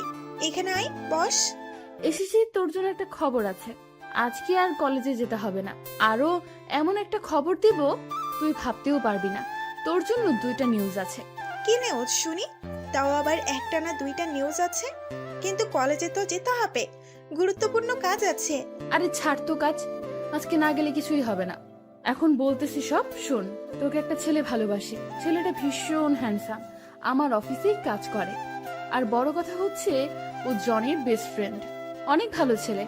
আমি যতটুকু জানি ওর এই পৃথিবীতে কেউ নেই, তোকে ভীষণ সুখে রাখবে। রাজি হয়ে যা দোস্ত, আমি বিয়ের সব কিছুর ব্যবস্থা করছি, শুধু তুই রাজি হলেই হবে। আর রাজি না হয়েও পারবি না, ছেলে কিন্তু অনেক সুন্দর আর ভালো। সবই বুঝলাম, কিন্তু আমাকে দেখলো কিভাবে, আর ছেলেটার নাম কি? তুই নাকি প্রতিদিন কলেজে যাওয়ার সময় ওর বাড়ির সামনে দিয়ে যাইতি, তখন থেকে তোকে ভালোবেসে ফেলে। আর ফেসবুক থেকে তোর অনেকগুলো ফটো নিছে। আর ছেলেটার নাম রাকিব। কিন্তু কিভাবে সম্ভব? কেন সম্ভব নয়, ও তোর জন্য একদম পারফেক্ট। আর বললাম না তোকে দারুণ একটা খবর দিব, তাহলে আমিও জনিকে ভালোবাসি। হোমা, তাই নাকি? তা কবে থেকে ভালোবাসিস? তাহলে এত এইভাবে অবহেলা করলি কেন? কেন এত অপমান করলি? জানিস, ছেলেটা ভীষণ ভালো। আমি ওকে একদিন ভালোবাসার কথা বললাম, কিন্তু জনি আমাকে তখন গ্রহণ করে নাই। তার একমাত্র কারণ সে তোকে নিজের জীবনের চাইতেও বেশি ভালোবাসতো, আর এখনো বাসে। শুধু তুই বুঝিস নাই জনির ভালোবাসা। এত অবহেলা অপমান করার পরেও কেন জনি তোর কাছে পড়ে আছে জানিস? শুধু তোকে ভালোবাসে বলে। কিন্তু তার প্রতিদান ছেলেটাকে কি দিলি? শুধু অবহেলা আর অপমান ছাড়া। তাই এখনো সময় আছে, জনের কাছে ক্ষমা চেয়ে নে আর একসাথে নতুন জীবন শুরু কর। ক্ষমা তো চাইবো, কিন্তু এখন না। ওর জন্মদিনে ওকে সারপ্রাইজটা দিব। জনির জন্মদিনে আমার ভালোবাসা হবে ওর প্রথম উপহার। সবকিছু ভুলে কাছে টেনে নিব, আর কখনো কষ্ট দিব না। শুধু দিনটার অপেক্ষায় আছি। তাই ভালো হবে। কিন্তু হঠাৎ করে এত পরিবর্তন আসলো কোথা থেকে? কি হয়েছে একটু বলবি প্লিজ? যে তুই কিনা জনের নাম শুনলেই রাগে আগুন হয়ে যেতি, আজ সেই তুই কিভাবে এত বদলে গেলি? নিশ্চয়ই কোনো কারণ আছে। কারণটা কি বলবি প্লিজ? সময় হলে ঠিক সব জানতে পারবি। এখন রেডি হয়ে নে, আজকে আমার সাথে তোকে যেতে হবে। রাকিব তোর জন্য অপেক্ষা করছে। সবই বুঝলাম, অন্তত তুই তো আমাকে জানাতে পারতি রাকিব। আমি যদি জানতাম তাহলে সত্যি সব কিছু জানাতাম। আমি তো জানতাম না যে তুই দিশাকে চিনিস, আর তোমাদের এই রকম একটা সম্পর্ক ছিল তাও জানতাম। আর বড় কথা, তুই তো ঈশিতাকে কিছু না বলে চলে গেলি বিদেশে, একবারও জানানো দরকার মনে করলি না। কিন্তু আমি একটা বিষয় বুঝতেই পারছি না, ঈশিতার এত পরিবর্তন হলো কেন? এর পিছনে কোনো কাহিনী আছে? আচ্ছা দোস্ত, তাহলে এখন উঠি, অনেক সময় হয়ে গেছে। ঠিক আছে, আমি কালকে অফিস যেতে পারবো না। দিশার সাথে একটু সময় কাটাতে চাই। প্লিজ দোস্ত, শুধু কালকের জন্য ছুটি চাই। শুধু কালকে না, তোকে 1 সপ্তাহ ছুটি দিলাম, যত পারিস সময় কাটা। তবে ছুটি শেষে চলে আসিস। দিশার খেয়াল রাখিস, কখনো কষ্ট দিস না।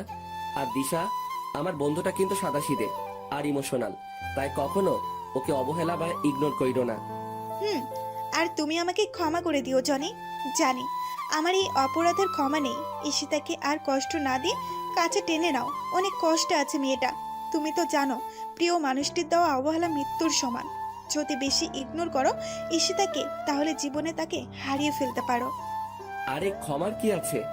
আমি তো চাইতাম তোমার জীবনে এমন কেউ আসুক যে সবসময় তোমাকে ভালোবাসবে, সুখে রাখবে। আর দেখো, পেয়ে গেলে বিশ্বস্ত মানুষটাকে। আর রাকিবও পেয়ে গেল তার ভালোবাসার মানুষটিকে। আর আমাদের বাড়ি আবার আসবে, কিন্তু পরের বার যেন ঈশিতাকে সাথেই দেখি। মুচকি এসে বললাম, দেখবে। তাহলে এখন আসি। এরপর অর্পাকে নিয়ে চলে এলাম বাড়িতে।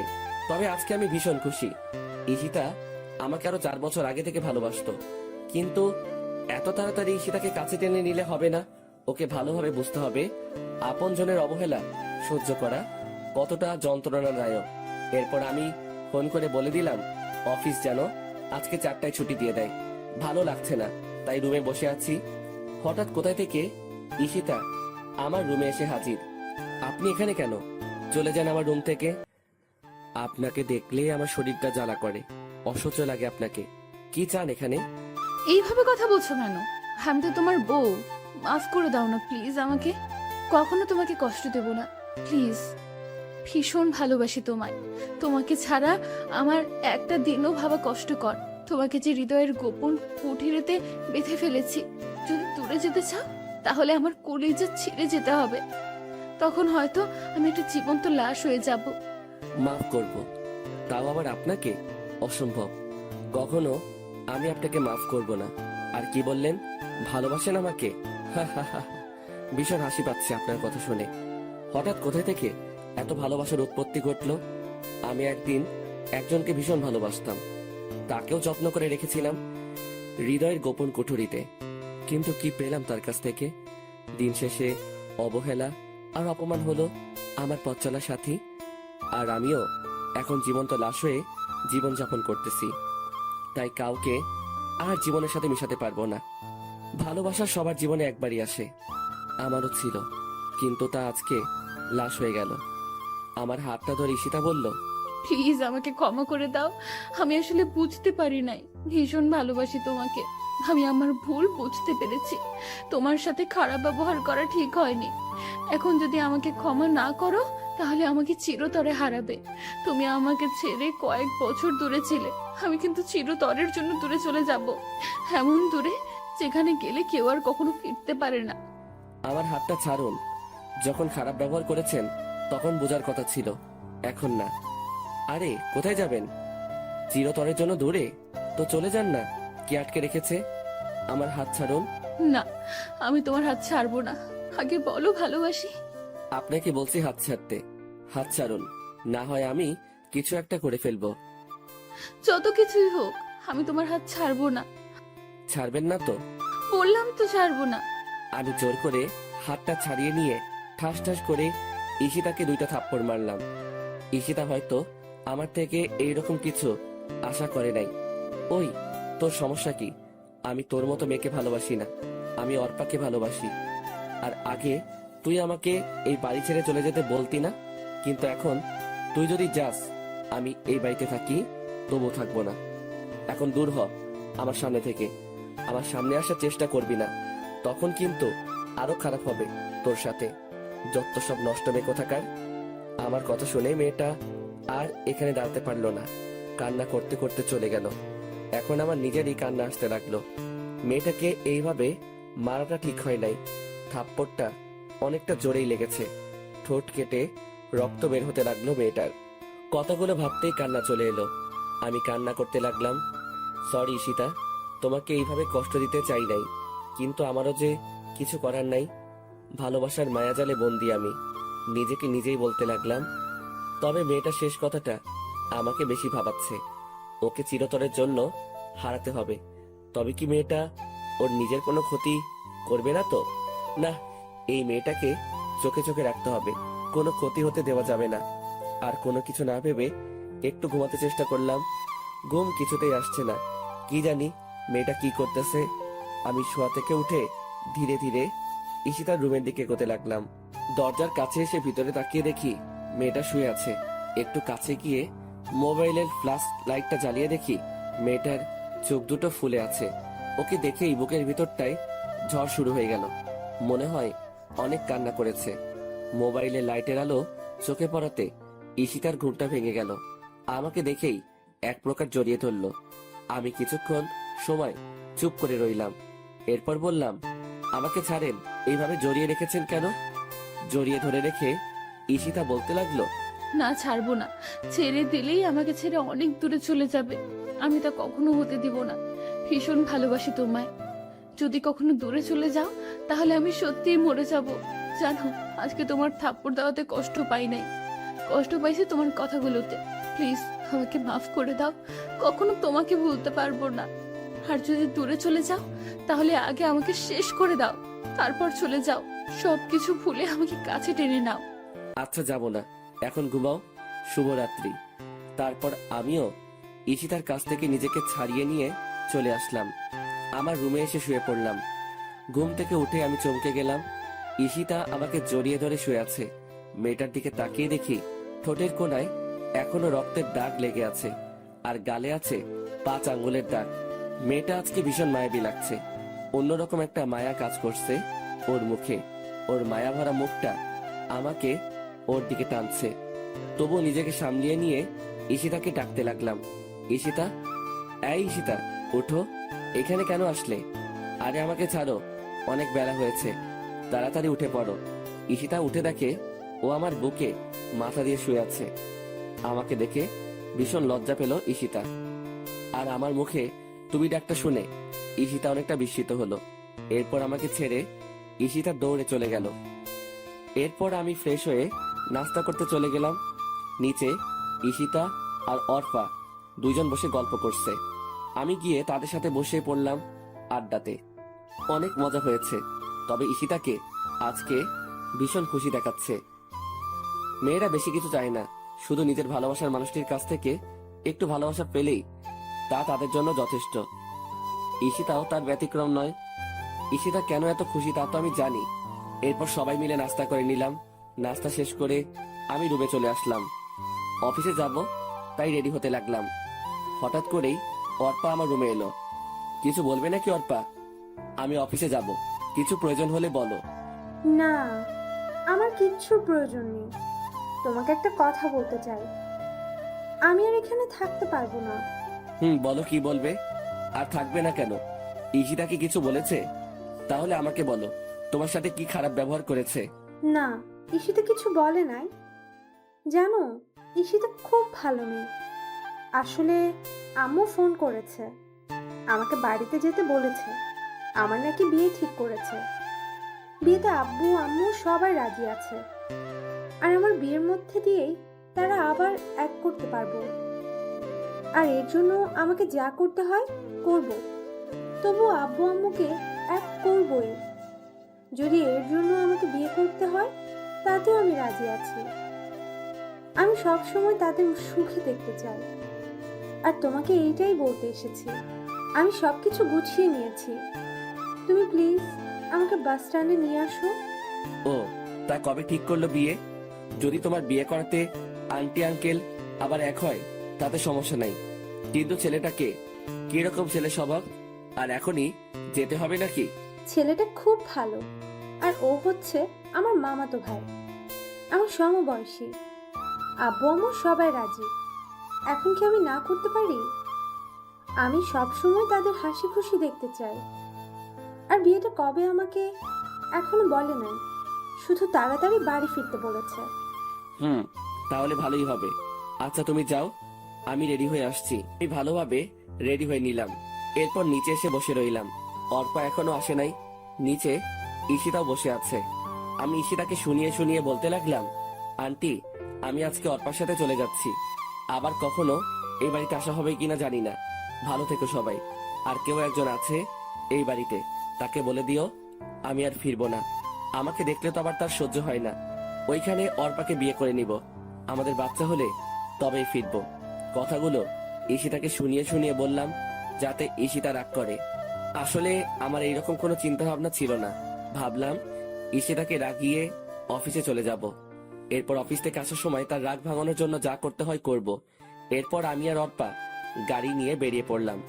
ঈশিতা দরজায় দাঁড়িয়ে আমাদের চলে যাওয়া দেখতে লাগলো আর ফুপিয়ে ফুপিয়ে কান্না করছে। কেউ হয়তো এই কান্না শুনতে পারছে না, কিন্তু আমার কানে ঈশিতার কান্নার আওয়াজ ঠিকই বাজছে। এরপর অর্পাকে নিয়ে বাস স্ট্যান্ডে চলে এলাম। ওর জন্য টিকিট কেটে নিলাম। 10 মিনিট পরে বাস যাত্রা শুরু করবে। মেয়েটা মনে হয় কান্না করছে। ঠিকই ধরেছি, কিন্তু আমাকে বুঝতে দিচ্ছে না। আমি গিয়ে অর্পার পাশে দাঁড়ালাম। অর্পা আমার দিকে তাকিয়ে বলতে লাগলো, জানো জনি, আমি যাকে নিজের চাইতে বেশি ভালোবাসি সেটা হলো তুমি। ভীষণ ভালোবাসি তোমায়। ইংল্যান্ডে প্রথম তোমার সাথে আমার পরিচয় হয় নাই। আমি তোমাকে আগে থেকেই চিনতাম। এখন হয়তো প্রশ্ন রয়ে গেল, আমি তোমাকে কিভাবে চিনি।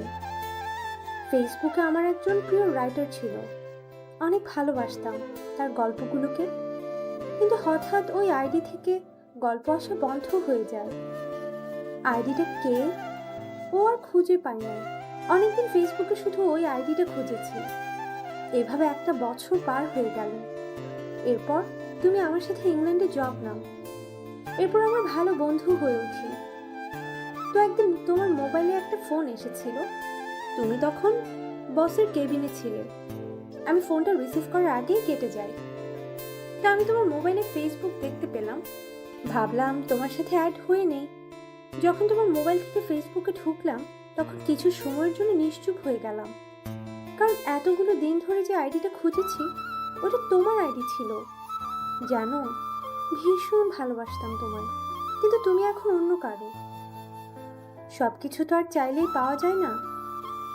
আচ্ছা, তোমার কাছে শেষ একটা জিনিস চাইবো, দিবে? কিছুক্ষণ চুপ থেকে বললাম, বলো কি চাই তোমার? আমার সাথে থাকলে অবশ্যই দিব। আমার জন্য না হয় নতুন করে গল্প লেখা শুরু করো। তোমার পাশে থাকতে পারবো না জানি, তবে তোমার গল্পগুলো আমার কাছে স্মৃতি হিসেবে রয়ে যাবে। প্লিজ জনি, আমার শেষ ইচ্ছেটা পূর্ণ করো। আবার লিখবো গল্প, শুধু আমার বন্ধুটার জন্যই নতুন করে সবকিছু শুরু। তোমাকে ভীষণ মিস করবো অর্পা। আর কান্না করছো কেন?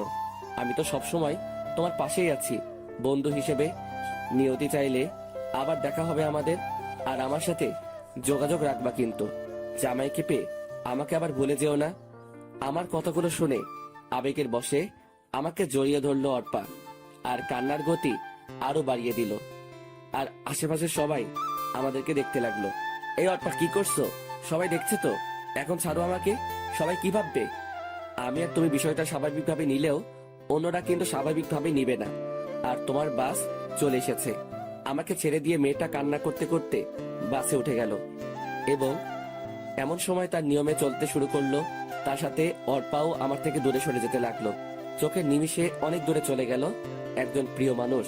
শুধু ভালোবাসার মানুষই প্রিয় না, কিছু কিছু বন্ধু থাকে তার থেকে বেশি প্রিয়। আমি একটা দীর্ঘশ্বাস ফেলে ওইখান থেকে অফিসে চলে আসলাম। অফিসে কিছুতেই মন বসছে না। রাকিবও ছুটিতে আছে। রাকিব থাকলে মজা করা যেত। এইদিকে ঈশিতাকে তো রাগিয়ে চলে এলাম।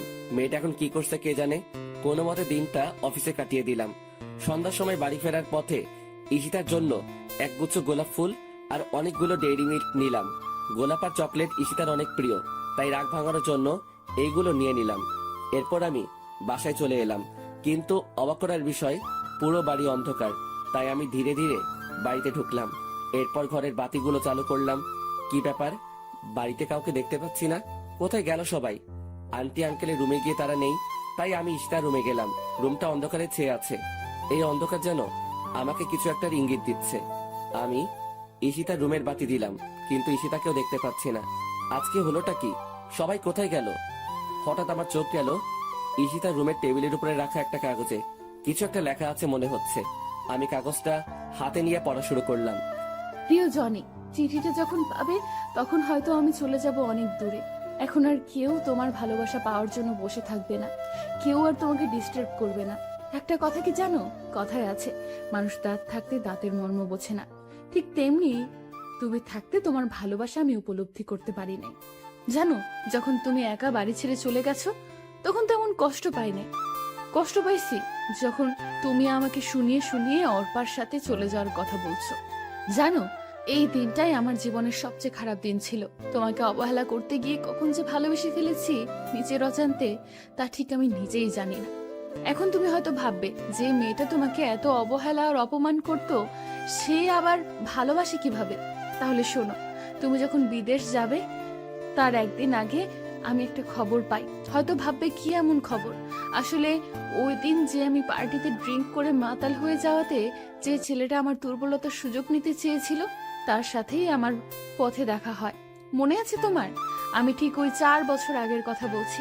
তখন আমি ছেলেটার থেকে সব সত্যি জানতে পারি, আর আমার জন্যই তুমি আমার ইচ্ছেটা পূরণ করলে। আসলে আমি ঘোরের মধ্যে থাকায় কিছুই বুঝতে পারিনি। আমি ভাবলাম তুমি আমার সাথে মিথ্যে কথা বলে আমার সবকিছু কেড়ে নিতে চেয়েছো। এরপর যখন তুমি বাড়ি ছেড়ে চলে যাও ওই দিন তেমন কষ্ট পাইনি, কারণ তখন তুমি কোনো মেয়ের সাথে চলে যাচ্ছ না। কিন্তু আজকে অনেক কষ্ট পাইছি। আজকে তো অর্পার সাথে চলে যাচ্ছ। এখন হয়তো ভাববে এত কথা বলার মানেটা কি। একটা মানে অবশ্যই আছে, আর তা হলো আমি তোমার থেকে চলে যাচ্ছি অনেক দূরে। আমি বিষ খেয়েছি। এই দেখো, একদম কান্না করবে না। অর্পা মেয়েটা খুব ভালো, তোমার ভালো খেয়াল রাখতে পারবে। আমাকে যদি ভালোবেসে থাকো তাহলে কখনো নিজেকে কষ্ট দেবে না, সব সময় হাসি খুশি থাকার চেষ্টা করবে, আব্বু আম্মুর খেয়াল রাখবে আর নিজের প্রতি যত্ন নিবে। ইতি, তোমার ঈশিতা। চিঠিটা পড়ার পর যেন একটা ঘোরের মাঝে ছিলাম। সবকিছু যেন মাথার উপর দিয়ে চলে গেল। চোখ থেকে টপ টপ পানি ঝরতে লাগলো। চোখের পানিগুলো চিঠিতে পড়াতে চিঠিটা ভিজে ছিঁড়ে গেল। আমি বসে পড়লাম খাটে। সবকিছু এখনো জল্পনা, সবকিছু এখনো কল্পনা মনে হচ্ছে। মনে হয় আমি স্বপ্ন দেখছি। কেন এমন করলে ঈশিতা? এতগুলো দিন অপেক্ষা করলে আমার জন্য, আর শুধু আজকের দিনটা অপেক্ষা করলে কি হতো? আসলে তুমি আমাকে কখনো ভালোবাসো নাই। যদি ভালোবাসতে তাহলে আমাকে ছেড়ে যেতে না। আসলে কি জানো ঈশিতা, সত্যিকারের ভালোবাসাগুলো খুবই অসহায়। শুরু হয় যদিও সুখের মাঝে, কিন্তু শেষটা হয় দুঃখের। ভালোবাসি তোমায় ঈশিতা, খুব ভালোবাসি। এইভাবে একা করে না গেলেও পারতে। কতগুলো বলতেছি, এমন সময় মাথাটা ঘুরে উঠলো। চোখ দুটো ঝাপসা হয়ে আসছে। মনে হয় আর কিছুক্ষণ পরই চিরতরে চোখ দুটো বন্ধ হয়ে যাবে। এরপর কি হলো ঠিক মনে নেই। এরপর নিজেকে আবিষ্কার করলাম হাসপাতালে। চোখগুলো ঠিক মতো খুলতে পারছি না। ধীরে ধীরে চোখ খুললাম, কিন্তু কাউকে দেখতে পাচ্ছি না। এরপর একজন ডাক্তার আসলেন। অভিনন্দন। আমি একটু ভ্রু কুঁচকে ডাক্তারের দিকে তাকালাম। ও, আপনি তো জানেন না। অভিনন্দন এই কারণেই দিলাম, আজকে 47 দিন পর গোমা থেকে ফিরে আসলেন। আপনাকে 50 দিনের সময় দেওয়া হয়েছিল। যদি 50 দিন পর গোমা থেকে না ফিরতেন তাহলে আর কখনো ফেরানো হতো না। আপনার ভাগ্য ভালো ছিল আর আল্লাহ তাআলার সহায় ছিলেন। সবই বুঝলাম, কিন্তু আমার বাড়ির সবাই কোথায়? হঠাৎ করে মাথাটা চপ করতে উঠলো। পরক্ষণেই আগের সব কথা মনে পড়ে গেল। আচ্ছা ডাক্তার, কেউ আসে নাই আমার খবর নিতে? ছিল তো। আপনার সমবয়সী একজন মেয়ে ছিল, প্রতিদিন আসতো আপনাকে দেখতে, আর ঘন্টার পর ঘন্টা দাঁড়িয়ে থাকতো আপনার বেডের পাশে আর কান্না করতো। আজকে কি সেই মেয়েটা এসেছে? না, এখনো আসে নাই, তবে প্রতিদিন এই সময়ই আসতো। আজকে কেন দেরি করছে বুঝতে পারছি না। আচ্ছা, এখন আমাকে যেতে হবে। আর হ্যাঁ, আপনার এখন চলাফেরা বারণ। একদম চলাফেরা করার চেষ্টা করবেন না, কারণ আপনি এখনো ঠিক মতো সুস্থ হয়ে ওঠেন নাই। Take care. ধন্যবাদ ডাক্তার। এরপর আমি বেডে শুয়ে রইলাম আর ভাবতে লাগলাম কি থেকে কি হয়ে গেল। কিভাবে নিয়তি আমার সাথে এইভাবে মোড় নিল। নিভে গেছে সব আলো, সব ভালোবাসা। কথাগুলো ভাবতে গিয়ে চোখের পানি জমে গেল। এরপর হঠাৎ কারো উপস্থিতি টের পেলাম। সামনের দিকে তাকাতেই হা করে রইলাম। আমার পৃথিবীতে আবার আলো জ্বলতে শুরু করলো। আমি শুধু চেয়ে